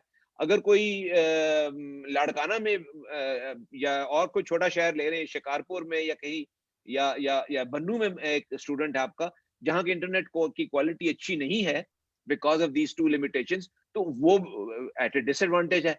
वो कई जगह तो सिग्नल उसको मिलता ही नहीं है, इतनी इंटरप्शन होती है, इतनी कंजेशन की वजह से कि वो इक्वलाइजर वाला तो एक तरफ रह जाता है उसको, तो बल्कि उल्टा इनइक्वालिटी क्रिएट होती है उससे। सो ये दिस इज वेरी इंपॉर्टेंट कि हमें कैपेसिटी बढ़ाई हम अपने नेटवर्क्स की। ठीक है जी। सो इसका मतलब ये है कि जो जो बॉटलनेक आती है वो कैपेसिटी एलोकेशन, जो ब्रॉड बैंडविड्थ एलोकेशन है वो कम होने की वजह से आती है। सो यहाँ पर मेरा सवाल वेरी क्विक, अगर अहमद बिलाल साहब आप उसको बता दें कि ये एलोकेशन जो हम कर देंगे, इस्माइल शाह साहब बता सकते हैं कि पीटीए वाले तो चले एलोकेट कर देंगे, ठीक है, लेकिन स्पेक्ट्रम एलोकेशन एक चीज है, लेकिन उस स्पेक्ट्रम के अंदर इक्विपमेंट को ऑपरेट करवाना उसके लिए शायद वेंडर का रोल होता है। तो वेंडर के पास कैपेबिलिटीज होती हैं कि जितना मर्जी स्पेक्ट्रम हम एलोकेट कर दें उसके अंदर वेंडर अपना इक्विपमेंट जो है वो चला देंगे। इज दैट करेक्ट, और या इसके अंदर कोई कैविएट्स होती हैं? नहीं, I think we are on a different side of the problem right now. हमारे पास बहुत कम स्पेक्ट्रम है और हम उस कम स्पेक्ट्रम में इतना ज्यादा चलाने की कोशिश करें। That's a very good problem to have कि जहां पर आपके पास एक अनलिमिटेड स्पेक्ट्रम है। और so I think even in that scenario as well, I would say कि actually it all depends on the design, कि आप एक certain area के अंदर किसी भी सेल साइट के जो अगर मैं उसकी आउटपुट पावर को भी ज्यादा बढ़ा दूं कि दूर तक उसका सिग्नल पहुंच सकता है, लेकिन अगर हैंडसेट फिर आगे लिमिट होना शुरू हो जाता है क्योंकि हैंडसेट एक सर्टेन वोल्टेज से ऊपर ट्रांसमिट नहीं करता और जो आम हैंडसेट अवेलेबल है, तो इसका मतलब है कि एक एरिया जरूर है जहां पर हम एक सर्टेन लिमिटेशन के साथ जो आम अफोर्डेबल फोन्स हैं जनरल पब्लिक के लिए, आई am not talking about special scenarios, I am talking about जो जनरल पब्लिक के लिए फोन्स अवेलेबल हैं वो चलते हैं। तो उस एरिया की एक सर्टेन कैपेसिटी है और उस सर्टेन कैपेसिटी को अगर मैं सर्टेन उससे बिल्ड करूं तो करंटली ऐसा चीज नहीं है कि वो हमें बहुत ज्यादा स्पेक्ट्रम, दुनिया में कहीं ऐसी चीज नहीं है। लेकिन ये है कि we are at a total different side of spectrum. यहाँ पर So, ये है कि हम 1 मेगाहर्ट के अंदर जीएसएम चला रहे हैं, 2 मेगाहर्ट के अंदर 3G चला रहे हैं, 3 मेगाहर्ट के अंदर 4G, तो वो 5 मेगाहर्ट को मिक्स एंड मैच करके सबको उसमें ठूसने की कोशिश कर रहे हैं। So and of course it is a big challenge. Bottle ने कभी इक्विपमेंट की या वेंडर वाली साइड के ऊपर नहीं है, बॉटल ने कभी स्पेक्ट्रम एलोकेशन वाली साइड पे है। और दूसरे आपने जो बात इंटरेस्टिंग बताई वो ये कि अगर हमारे पास स्पेक्ट्रम बहुत ज्यादा भी अवेलेबल हो तो still I would not want to have a situation के जहां पे मैं एक ही सेल पूरे लाहौर के अंदर लगा दूं, क्योंकि फिर लोग इतने दूर दूर चले जाएंगे कि उनकी बैटरियां बहुत जल्दी से खत्म हो जाएंगी मोबाइल फोन। ठीक है, तो इस्माइल साहब आप इस पे कुछ ऐड करना चाहते हैं? एक सवाल बल्कि और ऑडियंस की तरफ से है, वो मैं उस पे भी आपकी ओपिनियन लूंगा। इस पॉइंट के ऊपर आप कुछ ऐड करना चाहते हैं? हाँ, इसमें बेसिकली जो नई टेक्नोलॉजीज़ हैं जैसे LTE है फॉर एग्जांपल, तो उसमें अभी हम जो उसको करंटली चला रहे हैं तो कुछ ऑपरेटर उसको 3 मेगाहर्ट्ज़ पे चला रहे हैं, कुछ 5 पे, कुछ 10 पे, बहुत ही कम, कोई आई थिंक एक आध होगा जो एक्चुअली उसकी 20 पे चला रहा है। और ये इसमें इक्विपमेंट में कोई चेंज की ज़रूरत ही नहीं होती, it's just a parameter in the network. और आपका फ़ोन भी केपेबल होता है ऑफ सपोर्टिंग 20 मेगाहर्ट्ज़। लेकिन आपके पास स्पेक्ट्रम ही नहीं है तो आपके तो हैंडसेट ही पूरी कैपेसिटी में नहीं चल रहे, ना आपका बेस स्टेशन जो है वो प्रोवाइड कर पा रहा है। और दूसरी बात ये लोग समझते हैं कि फॉर एग्जांपल बस एक स्पेक्ट्रम उसी में 2G भी कर लो, 3 भी कर लो, it's not possible. I mean possible तो है टेक्निकली, लेकिन ये सोल्यूशन नहीं है। ये तो एक वो है, मतलब एक चूंकि कम है आपके पास स्पेक्ट्रम, तो वो काम चलाने के लिए, और ये टेक्नोलॉजी जुगाड़। न्यूट्रलिटी जी, क्या आप पुराने वाले स्पेक्ट्रम को भी मतलब आप यूज़ कर रहे हैं फॉर न्यूअर टेक्नोलॉजीज जो कि अलाउड है पाकिस्तान की उसमें, लेकिन इसका ये मतलब नहीं कि आपको नॉर स्पेक्ट्रम की ज़रूरत ही नहीं है। फॉर एग्जांपल LTE में जो नेक्स्ट स्टेप है 4G में ही, वो ये है कि आप फिर 20-20 के 5 कंबाइन कर सकते हैं, तो आप 100 मेगाहर्ट्ज़ तक भी जा सकते हैं। क्योंकि जाहिर है फॉर एग्जांपल आपके पास 10 मेगाहर्ट्ज़ हो, आप कितना भी सेल डिवाइड कर लें, या 5 मेगाहर्ट्ज़ हो, किस लेवल तक है, मतलब 3 मेगाहर्ट्ज़ या 5 मेगाहर्ट्ज़ कितने यूजर्स को सपोर्ट कर सकता है, let's say at the rate of even 5 megabits per second, कितने यूजर को एट ए टाइम सपोर्ट कर सकते हैं।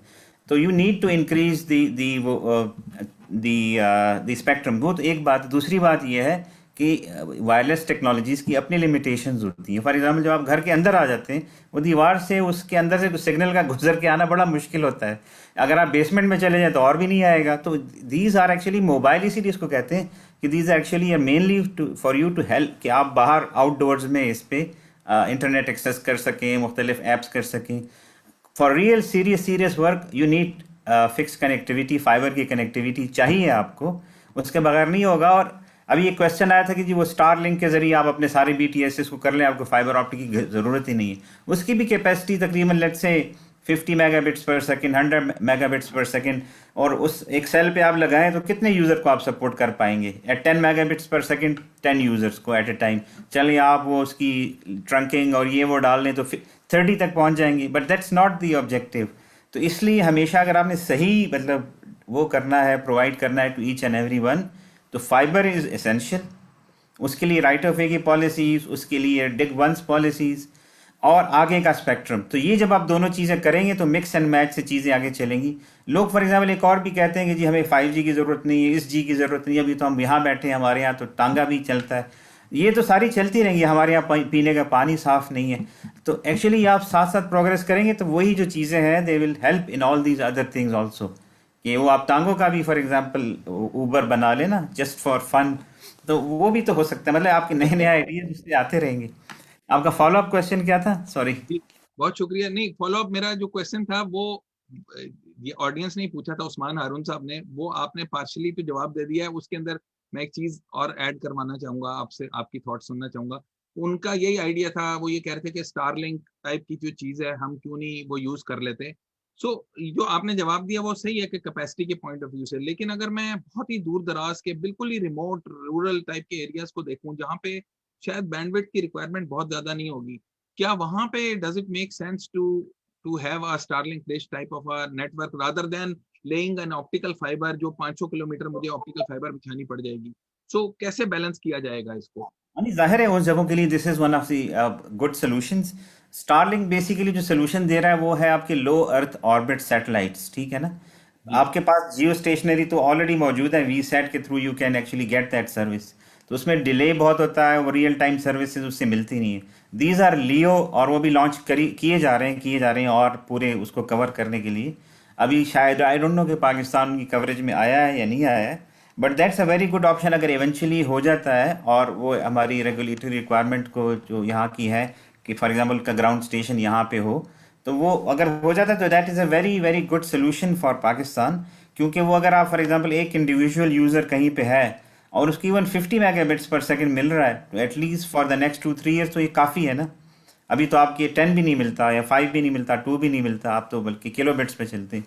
तो उस लिहाज से तो this is a very good solution. और उन्होंने जो टेक्नोलॉजी यूज़ की वो ये कि वो डायरेक्टेड बीम फॉर्मिंग के ज़रिए है, तो दे रीयूज दिस दी स्पेक्ट्रम जो उनके पास है, तो उसकी वजह से वो कई यूज़र्स को सपोर्ट कर पाते हैं using the same bandwidth using different beams, क्योंकि वो स्पेस में, और they are actually mostly for the time being जो है वो फिक्स्ड यूज़र्स के लिए हैं। तो this is a very good alternate technology, और टेक्नोलॉजी का मिक्स ही आएगा ना। फॉर एग्जांपल ऐसे भी है जैसे फॉर एग्जांपल कुछ मेक्सिको में कुछ गांव हैं, उन्होंने ऑपरेटर से बात की कि आपकी सर्विस यहाँ नहीं है, आप सिर्फ हमें स्पेक्ट्रम यूज़ करने दें, हम अपना छोटा सा BTS या दरख्त में लगा देते हैं और उसको सोलर पावर कर देते हैं और हमारी कम्युनिकेशन की नीड्स को पूरा करेगा। तो मॉडल्स भी डिफरेंट आने हैं, टेक्नोलॉजीज़ भी, TV वाइट स्पेसेस है, ये आपके 5G को एज ए फिक्स लिंक भी बड़ा अच्छी तरह यूज़ कर सकते हैं, इस तरह V बैंड की solution, mean there so many solutions out there कि अगर आप चाहें तो आजकल कोई technology is not a limitation. जो मेन मैं ये कहना चाह रहा हूँ कि टेक्नोलॉजी इज़ देयर, आप अपनी पॉलिसी रेगुलेशंस को ठीक करें और तो आप चीज़ों को कर सकते हैं। और there is a demand also, और डिमांड क्रिएट भी हो सकती है ना कि आप फॉर एग्जांपल एक कैंपस आपने लोगों के वहीं पे बनाया हुआ है गांव में, और वहाँ सारी फैसिलिटीज़ अदरवाइज भी अवेलेबल है, पावर भी है, एनर्जी की भी सोल्यूशंस हैं और चीज़ें हैं, तो लोग क्यों आएंगे शहर में। वो आपके ओरिजिनल क्वेश्चन की तरफ आते हुए भी, why do we need more people to come, ये तो शायद उनके लिए कमर्शियल एंटिटीज़ के लिए अच्छा हो कि एक ही जगह सारे यूज़र्स हैं उनको सर्व कर रहे हैं, बाहर जाने की ज़रूरत ही नहीं है। लेकिन as a country actually this is counter product. कुछ मुल्कों के पास तो चॉइस नहीं है। अब सिंगापुर के पास क्या चॉइस है कि अर्बनाइजेशन ना करें तो क्या करें, कतर क्या करे, लेकिन हमारे पास तो है ना, तो हम जो जहाँ है उसको वहीं पे सहूलियात दें। और हमने तो फसल भी उगानी है और हमने मवेशी भी पालने हैं, इन मुल्कों ने तो नहीं पालने ना। तो हमने तो एक पूरी एक इकोसिस्टम को चलाना है, सिर्फ एक चीज़ के ऊपर तो नहीं बेस कर सकते।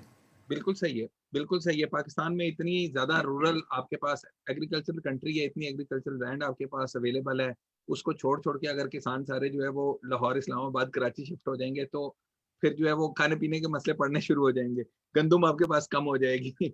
तो खैर बड़ी जबरदस्त ये डिस्कशन है। अभी एक पॉइंट जिसके ऊपर जो है ना वो मैं परवेज साहब का की ओपिनियन जरूर लेना चाहूंगा। मैं चाहूंगा कि वो शेयर कर दें कि ये राइट ऑफ वे का जो इशू था, इसको अगर सादा अल्फाज में जो है ना, हमारे बहुत सारे स्टूडेंट्स भी यहाँ पे सुन रहे हैं और ऐसे लोग भी हैं जो शायद टेलीकॉम के एरिया से नहीं भी होंगे, अगर काइंडली आप उसको सिंपली एक्सप्लेन कर दें कि गवर्नमेंट ने क्या चेंज लेकर आए हैं उसके अंदर और पहले क्या इशू होता था, तो that would be wonderful.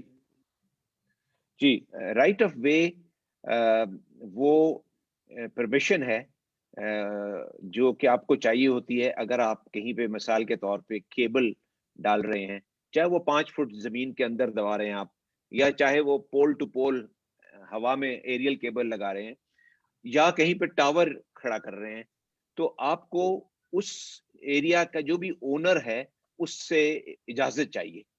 That इजाजत is called right of way. Now, for example आप अगर कंटोनमेंट में केबल डालना चाहते हैं तो कंटोनमेंट बोर्ड से आपको इजाजत चाहिए। अगर आप किसी हाईवे के साथ साथ डालना चाहते हैं तो हाईवे, नेशनल हाईवे अथॉरिटी से चाहिए। अगर आप रेलवे लाइन के साथ साथ डालना चाहते हैं तो आपको पाकिस्तान रेलवे से चाहिए। सो मुख्तलिफ, इवन छोटा सा अगर कोई शहर है तो उसकी जो तहसील या म्यूनिसिपल एडमिनिस्ट्रेशन है उससे इजाजत चाहिए। अगर आप किसी प्राइवेट लैंड से गुजर रहे हैं तो वो भी आपसे तकाजा कर सकता है कि ये आप 5 फुट नीचे से दबा रहे हैं लेकिन मेरी जमीन है, इससे गुजरने के मैं पैसे लूंगा। सो राइट ऑफ वे एक किस्म की वो एक फीस है जो कि वो मांगते हैं। अच्छा, यहाँ तक तो ठीक है, अगर किसी के आप इस्तेमाल कर रहे हैं तो वो उसको डिमांड करने का हक है। प्रॉब्लम वहां से स्टार्ट होती है जब इसको इस फीस को जगह टैक्स बना दिया जाता है। इन द सेंस कि वो पता चलता है कि उस जो फीस मांग रहे हैं वो फाइबर ऑप्टिक केबल और उसकी खुदाई और उसका डालना उतना ही कॉस्ट वो राइट ऑफ वे की मांग रहे हैं पर मीटर या पर किलोमीटर के हिसाब से। तो वो आपकी इन्वेस्टमेंट जो है वो डबल हो जाती है। और ये this is purely rent seeking. ये एक जिसको मतलब अनफॉर्चुनेट है कि वो बहुत से इदारे या बहुत से लोगों ने इश्यू शुरू कर दिया कि ये अच्छा टेलीकॉम सर्विस प्रोवाइडर आ गया है, अब इसको स्किन करो अच्छी तरह से। So that started happening. उसमें फिर एक आज से कोई चंद साल पहले ये चला कि जी राइट ऑफ वे के रूल्स बनने चाहिए और रूल्स ऐसे हों जो सब पे एप्लीकेबल हो, उसमें रेट्स वगैरह सब कुछ तय कर दिए जाएं और ये काम इस तरह हो। तो वो रूल्स बनाते रहे, लेकिन रूल्स बनाते वक्त ये था कि जब दूसरे इदारों से जिनके ऊपर वो रूल्स लागू होने थे उनसे जब बात की गई तो पता चला कि उनके पास अपने पार्लियामेंट्री एक्ट मौजूद हैं, तो आप इतनी आसानी से रूल उन पे लागू नहीं कर सकते। आप कहते हैं हमारे पास टेलीकॉम एक्ट है, हम उसके तहत रूल्स बना रहे हैं, ऐसा नहीं चलेगा।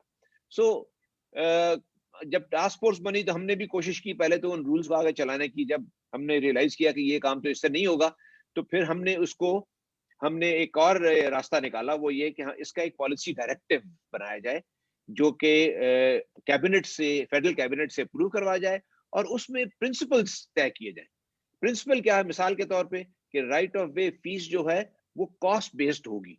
यानी अगर जो राइट ऑफ वे का मालिक है वो जब आपको राइट ऑफ वे दे रहा है तो उसकी फीस चार्ज कर रहा है, तो उसकी जो थोड़ी बहुत कॉस्ट आ रही है उस पर, मिसाल के तौर पे उसको शायद ड्राइंगें बनानी पड़ रही हैं, मिसाल के तौर पे उसको शायद कुछ बाउंड्री जाके फिजिकली आपको बतानी पड़ रही है कि यहाँ खोदो, यहाँ ना खोदो, या कोई और चीज करनी पड़ रही है, तो उसका कोई जो भी खर्चा आ रहा है, उसका जो कॉस्ट आ रही है उसकी, उस पे बेस करके वो फीस चार्ज करे, न कि आर्बिट्रेरीली उसको हजारों रुपए पर मीटर मांग ले, जो कि हमने लगा था। तो अभी ये पॉलिसी डायरेक्टिव इस तरह का आ गया है। फॉर एग्जाम्पल एक और चीज थी, कुछ जगहों पे टावर लगाने की आपसे फीस ली जाती थी, चाहे आपने प्राइवेट लैंड पे टावर लगाया है या किसी प्लाजे के ऊपर टावर लगाया है, तो आप पे फीस लगाई जाती थी, उसको स्काई टैक्स कहते थे। अब स्काई टैक्स क्या है जी, कि वहां आपने हमारे इलाके में टावर लगाया, आप स्काई टैक्स पे करें। तो दिस इज प्योरली, यानी जगह टैक्स इसको कहता हूँ। तो इसलिए ये चीजें मना कर दी गई हैं पॉलिसी डायरेक्टिव में, और कहा गया है कि आप जो भी फीस चार्ज करें उसका कोई बेसिस होना चाहिए और आपकी कॉस्ट से उसका डायरेक्ट रिलेशन होना चाहिए। Now this policy directive is there to be implemented. Hopefully people will abide by it. But if somebody does not, at least the operators or the service providers or the infrastructure provider, whoever that is, they have a right to go to the court and say कि ये federal government का directive है और ये साहब demand कर रहे हैं। So there is now at least an instrument available जिससे कि वो उसकी जो ज्यादती हो रही थी उसका कुछ बदलाव हो सकेगा।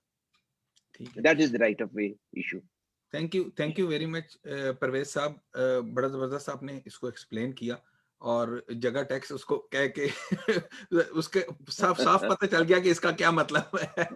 तो हमारे पास जो है ना वो सवाल तो बहुत राइट ऑफ वे, ये पॉलिसी डायरेक्टिव के बाद ये जगह टैक्स नहीं रहेगा और ये कॉस्ट बेस्ड फीस होगी।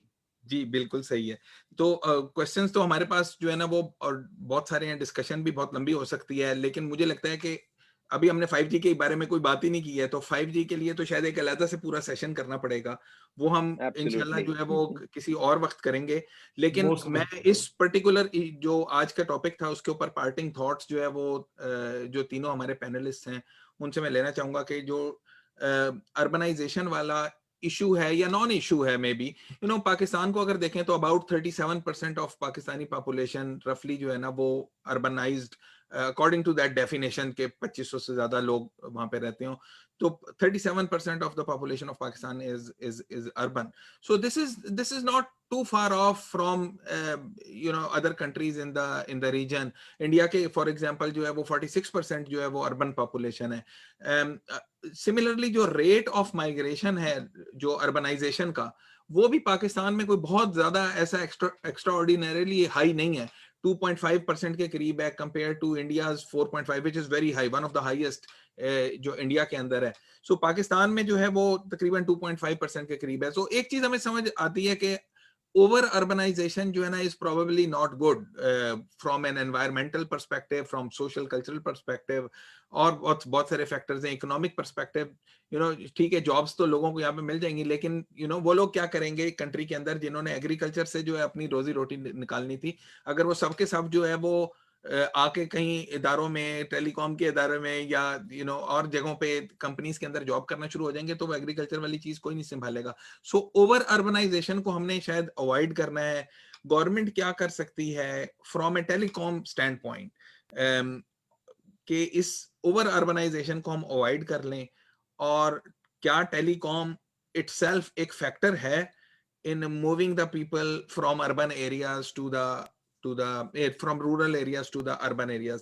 क्या टेलीकॉम itself एक फैक्टर है, या आपके ख्याल में नहीं, ये कोई बहुत बड़ा फैक्टर नहीं है? अब तो अर्बन एरियाज में जिस तरह की आपको सर्विसेज मिलती हैं वैसी रूरल में भी मिल जाती हैं, तो लोग जो है अगर मूव करते हैं बड़े शहरों की तरफ, वो शायद टेलीकॉम की वजह से नहीं मूव कर रहे। क्या टेलीकॉम एक ऐसा रोल प्ले करता है जिसकी वजह से पॉपुलेशन का शिफ्ट हो रहा है from rural areas to urban areas, और अगर है तो गवर्नमेंट ओवर अर्बनाइजेशन को कैसे अवॉइड कर सकती है? इसके बारे में अगर ब्रीफली आप तीनों अगर अपनी पार्टिंग थॉट्स दे दें। अगर हम इस्माइल साहब से शुरू कर लें, फिर बिलाल साहब और फिर परवेज साहब। शुक्रिया। मेरा ज़ाती ख्याल ये कि टेलीकॉम अगर कोई करता भी होगा रोल तो बहुत कम होगा अर्बनाइजेशन में, क्योंकि सिर्फ इसलिए कोई नहीं आएगा कि मुझे एक फार्मर यहाँ से मूव हो जाए कि मुझे इंटरनेट नहीं मिल रहा। लेकिन शायद हो, मैं यकीन से मतलब, क्योंकि कुछ लोगों का शायद ये प्रायोरिटी वो हो, और जैसे मैंने कहा कि एज ए ह्यूमन राइट भी बहुत सारे मुल्कों में इसको प्रमोट किया जा रहा है। लेकिन ऑन दी अदर हैंड मैं ये फील करता हूँ कि इस टेलीकॉम की सर्विसेज रूरल एरिया में प्रोवाइड करके,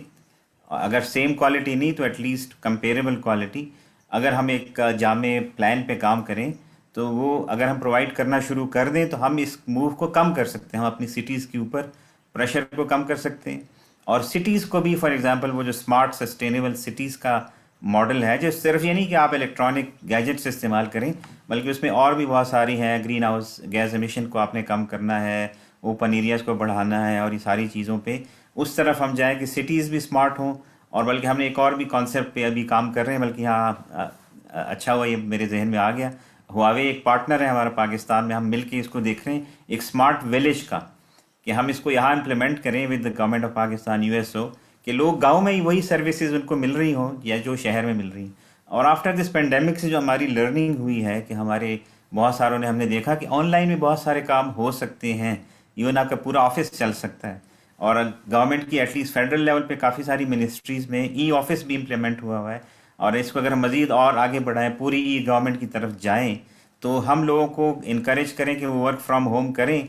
और ठीक है, आप एक परफॉर्मेंस चेक उनका रखें कि उन्होंने फॉर एग्जांपल रूटीन में वो क्या काम करते हैं और अदरवाइज क्या करते हैं। जैसे पीटीए में फॉर एग्जांपल हमारा पूरा ऑनलाइन था सारा फाइलिंग सिस्टम, तो मैं तो ऑफिस में तो मेरे पास टाइम नहीं होता था, तो आते हुए घर, जाते हुए लाहौर कभी आना हो, सारे रास्ते काम करते हुए मैं जा रहा होता था। तो इसी तरह आई थिंक अगर हम इसको हम करें तो इससे आपकी फ्यूल की कॉस्ट, और जो लोग इतना ज़्यादा ट्रैवल करते हैं आप अल्टरनेट रख लें या इस तरह और चीज़ें कर लें, तो बहुत सारी कॉस्ट्स को आप विद इन द सिटी या जो रूरल एरियाज़ में आने से बचा सकते हैं इन चीज़ों के ज़रिए, टेलीकॉम और आईसीटी इंफ्रास्ट्रक्चर के ज़रिए।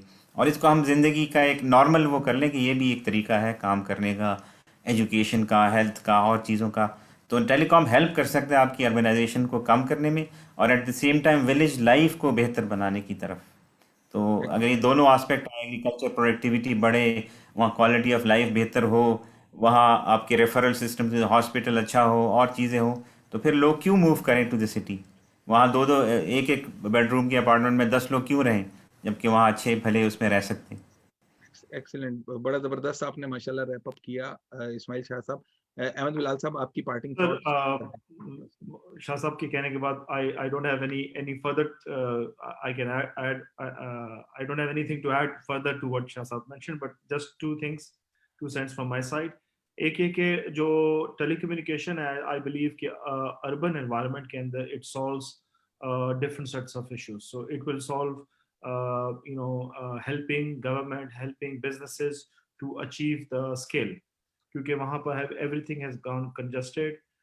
तो हम आईसीटी और टेलीकॉम को यूज़ करते हुए प्रोसेसेस को और सिस्टम को एफिशिएंट बना सकते हैं कि वो जो सर्विसेज हैं, लोगों की कनेक्टिविटी है, वो उस कंजेस्टेड एनवायरनमेंट में इफेक्टिवली और एफिशिएंटली हो सके, और वो जो बहुत एक न्यूक्लियस सा बन गया है, वो एक एफिशिएंटली काम कर सके। और इसकी बड़ी examples cities like Singapore, Hong Kong है, जो कि बहुत ही ज्यादा एक सर्टन वेरी स्मॉल स्पेस के अंदर, एक अर्बन एनवायरनमेंट के अंदर भी हर चीज वहां चल रही होती है। And of course modern day के अंदर जितनी सर्विसेज हैं, चाहे वो I am not talking about plain vanilla के voice telephony or video television, but let's say if we come to the civil services, garbage disposal, water dispensing system, everything can be connected in the same systems, electrification system, तो इन सब को enable कर सकता है जो digitization है। लेकिन जब आप रूरल सेक्टर पे जाते हैं, तो वहां पर आई बिलीव के IT sector includes them into digital urban space. So let's say I can be physically in a village which is maybe like 100 kilometers off an urban city, but because of the resources, मैं यानी telecom और IT की resources की वजह से मैं completely उस environment, उस urban city का part हो सकता हूँ. Only physically I am away. I'll just share a couple of example. अभी हुआवे में during pandemic we had a lot of examples के जहाँ पर जब कंप्लीट लॉकडाउन हुआ, तो even some of the people region से, जो कि पाकिस्तान सिटी में स्मॉलर सिटीज में थे, और वो यहाँ से बैठ के they were working off site, ना सिर्फ पाकिस्तान बल्कि UAE, सऊदी, डिफरेंट कंट्रीज में भी वो यहाँ से बैठ के कुछ काम कर रहे थे. So it enables people to have that kind of flexibility. We have lot of examples जहाँ पे छोटे छोटे स्टार्टअप्स जो हैं वो एक रिमोट विलेजेस में काम कर रहे हैं, और वहां पर because of e-commerce, because of even supply chain management, वो वहां से बैठ के चाहे वो ड्राई फ्रूट्स हैं, चाहे वो एग्रीकल्चर प्रोडक्ट्स हैं, they can go out, they sell directly international markets के अंदर. So that again becomes an enabler. So it enables the rural, and a lot of good work has been done through government, ये जो USF के initiatives है, जहाँ पर basically इन सबको force किया कि inclusion की, digital inclusion की जाए. So I think ये जो element है, अगर हम वहाँ पर right amount of investment करें, तो ये जो urbanization का जो pressure है उसको थोड़ा सा ease off कर सकता है. It can balance both things. So it's a enabler in the rural area, and it's a I would say it's a very big tool to make things efficient in the urban environment. Excellent. Bilal साहब, आपने जो है ना वो indirectly एक सवाल भी हमारा आया था हमाद कबीर साहब का, कि स्टार्टअप्स के बारे में ना, कि स्टार्टअप्स जो है वो इस तरफ क्यों ना जाएं, तो आपने उसका भी जो है वो जवाब दे दिया. आपकी इस खुलासे के अंदर उसका भी जवाब आ गया कि always encourage the startups के इस एरिया के अंदर जाएं.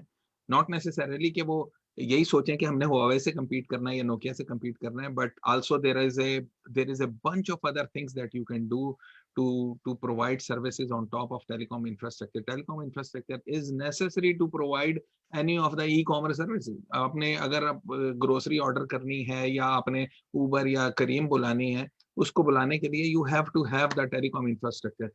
इन करीम या उबर या ग्रोसरी वाली जितनी भी एप्लीकेशन या ऑनलाइन आप ऑर्डरिंग जितनी भी करते हैं, ई कॉमर्स की सारी जो है, उन सबको ऑपरेट करने के लिए none of these services would have been there if the telecom infrastructure was not there to support them.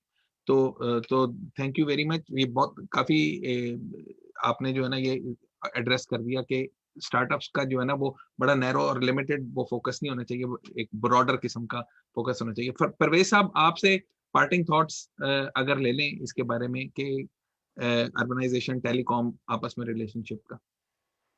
Ji, I agree. जैसे आपने कहा कि 2.5% अर्बनाइजेशन हो रही है, माइग्रेशन हो रही है, लेकिन 2.5% इन टर्म्स ऑफ परसेंटेज तो शायद इतनी नहीं है, लेकिन otherwise in absolute terms it is a lot. It is too much. इस तरह है कि हमारे जो मेगा सिटीज हैं, जो चार, वो तो they are being crushed under their own weight. ना गार्बेज डिस्पोजल हो पाती है, ना घर में पानी टैंकर के बगैर पहुंचता है. I mean, things are really pathetic. Not only that, the cities are expanding into and destroying or occupying the prime agricultural land in cities like Lahore, Gujranwala, Sialkot, Multan. I mean, side हर तरफ क्या था, agricultural land थी, बड़ी prime land थी. Now that उसमें housing societies बन रही हैं और बुरा हाल है. So one thing is sure that we want to somehow control or reduce urbanization. At least ये ना हो कि आहिस्ता आहिस्ता वो जो हालात इस वक्त बहुत खराब हैं कराची में, तो I mean we know about the garbage disposal issues and things like that. So उससे बचना है, बल्कि उसको हमें रिवर्स करना है. So to some extent it is very essential to have to put a stop or at least reduce urbanization. और दूसरी तरफ ये कि वो जो inequality create करता है internet by providing good service in one place and bad service at another place, that also needs to be removed. Today, even if you are a very brave individual and say that I'll stay in my village and serve my village or through agriculture or whatever, now and you want to attend classes of LUMS, you may not be able to do that. So that inequality also has to be removed. So all these things point out towards one thing, that that telecom maybe is not the only answer. Of course, it's only part of the answer, but every part comes together and makes the big whole. So unless we improve telecom, and telecom is one which provides you this opportunity. Or COVID ने तो साबित कर दिया है कि work from home, video conferencing, just like we are doing it now. Maybe ये COVID ना आया होता तो शायद हम लाहौर आए होते आपके साथ ये panel discussion करने in an auditorium. So these things have telecom has proved that this is all possible, and I think we should do our best to make telecom so robust and so pervasive that we if we cannot control urbanization, at least we should maybe stop the growth rate or reduce the growth rate. Some difference is possible, I'm sure, through telecom. जी, बड़ी जबरदस्त आपने conclusion इसका किया है कि urbanisation जो है वो आल्दो के ग्रोथ रेट जो है वो 2.5% थोड़ा नंबर लगता है, लेकिन in terms of absolute numbers जो है वो ज्यादा ही है. और the kind of problems that we see in mega cities, वो प्रॉब्लम्स जो है वो कोई ढकी छुपी बात नहीं है, सबके सामने ही है वो. और वो you need to make sure कि हम उनको अवॉइड करें, और गाँव के अंदर या रूरल एरियाज के अंदर वहां पर इस तरह की फैसिलिटीज हों जहां पर लोग उनके पास कोई इंसेंटिव ही ना हो मूव करके लाहौर या कराची या इस्लामाबाद आने का. So I think a lot of startups I have seen in the last few years जो ये इस तरह की एफर्ट कर रही हैं कि क्रॉप की उन्होंने एस्टिमेशन करनी है, क्रॉप के ऊपर जो है वो आप किस तरीके से एक ड्रोन को उड़ा देंगे और वहां से जो है ना आप क्रॉप के जो साइज है वो पता चल जाएगा कि एस्टिमेट करेंगे कि आपकी प्रोडक्शन कितनी होगी, उससे रेट्स वगैरह कैलकुलेट कर सकते हैं. उसके अलावा lots of other things. Another friend of us, वो उनके पास जो है ये किन्नूज के बागात हैं, उन्होंने जो है वो दरख्त लीज करके जो है वो किन्नूज जो है लोगों को सप्लाई करने शुरू कर दिए हैं. So lots and lots of opportunities जो की जा सकती हैं while being in the urban setting और while remaining in those areas जहां पर क्वालिटी ऑफ लाइफ बज़ाहिर लगता है कि शायद इतनी अच्छी नहीं है, लेकिन वहाँ पे बहुत अच्छा ज़्यादा उसको बनाया जा सकता है. सिमिलरली एजुकेशन, हेल्थ केयर की जो फैसिलिटीज़ हैं, जो शायद एक ऐसी चीज़ है जो जिसमें टेलीकॉम के साथ अकेले कुछ नहीं होगा, उसके ऊपर इन एडिशन टू दैट आपको गवर्नमेंट ने कुछ इनिशिएटिव्स लेके वहाँ पे बेसिक हेल्थ यूनिट्स और उनको अच्छी तरह इक्विप करना, बेसिक एजुकेशन के सेंटर्स जो है वो बना देना, उससे जो है वो ओवर अर्बनाइजेशन जो है वो स्टॉप हो जाएगी और या एटलीस्ट जो है वो इम्पीड हो जाएगी. ठीक है, लोग जो है वो बेहतर फ्यूचर के लिए, कुछ जॉब्स के लिए जिनका उस तरह का माइंडसेट होगा वो शायद फिर भी ट्रैवल करेंगे, लेकिन then there might be some people जिनके फोरफादर्स जो है वो गाँव से थे या रूरल एरिया से थे, they might think about moving back from Lahore और इस्लामाबाद और Karachi to these rural areas if the facilities are there. तो बहुत शुक्रिया आप तीनों का, अहमद, बिलाल, मसूद साहब, परवेज इफ्तिखार साहब और डॉक्टर इस्माइल शाह साहब. Thank you very much. Very enriching discussion. Unfortunately हमारे पास जो है ना वो हम पहले ही थोड़ा सा ओवर टाइम चले गए हैं, और हमें ऐसा लगता है कि शायद 1.5 घंटा और होता तो हम 1.5 घंटा और बातें करते चले जाते, लेकिन इंशाल्लाह हम आपको फिर दोबारा किसी और सेशन के लिए तकलीफ देंगे हाँ, और आप आप थॉट सुनेंगे। देखिए, एक मिसाल मैं आपको देना चाहता हूँ रिवर्स माइग्रेशन की। मोइन अख्तर को तो आप सारे जानते हैं, मरहूम को। He ji was from a village near our village, जो हमारे गांव के पास एक और उसके साथ के थे। मैं उनके भतीजे से मिला हूँ, अभी वीकेंड पे मैं गया था। वो कह रहे थे मेरे ये दोनों भाई थे, दोनों कराची शिफ्ट हो गए थे और फिर वापस अपने गाँव। वो मेरे कहते मेरे फादर तो आ गए हैं, वो वहीं रह गए थे और ये वापस आ गए हैं। तो रिवर्स कैन ऑल्सो हैपन अगर आपकी फैसिलिटीज हो। This is great. Thank you very much, thank you very much ji, बहुत शुक्रिया आप सबका। And thank you very much thank you ji, thanks a lot, to the thanks a LUMS lot. Live team, और audience का भी बहुत ज्यादा शुक्रिया जो ये फेसबुक के ऊपर मौजूद थी। उसमें बहुत सारे स्टूडेंट्स भी थे। वी एनकरेज यू टू, ये अभी लर्निंग का टाइम है और इस टाइम के ऊपर जो है वो चीजें सीखें। Telecom is going to be there, इसके बगैर जो है वो, दिस इज लाइक द, ये रूह है, इस बाकी चीजें इसके इस रूह के ऊपर बनेंगी। तो मेक श्योर करें कि आप इसको जो है इसके अंदर जितनी चीजें सीख सकते हैं वो सीखें। और आप सब लोगों का बहुत बहुत शुक्रिया, पैनलिस्ट का बहुत शुक्रिया, ऑडियंस का बहुत ज्यादा शुक्रिया। थैंक यू वेरी मच, और इंशाल्लाह फिर मुलाकात होगी। Good afternoon.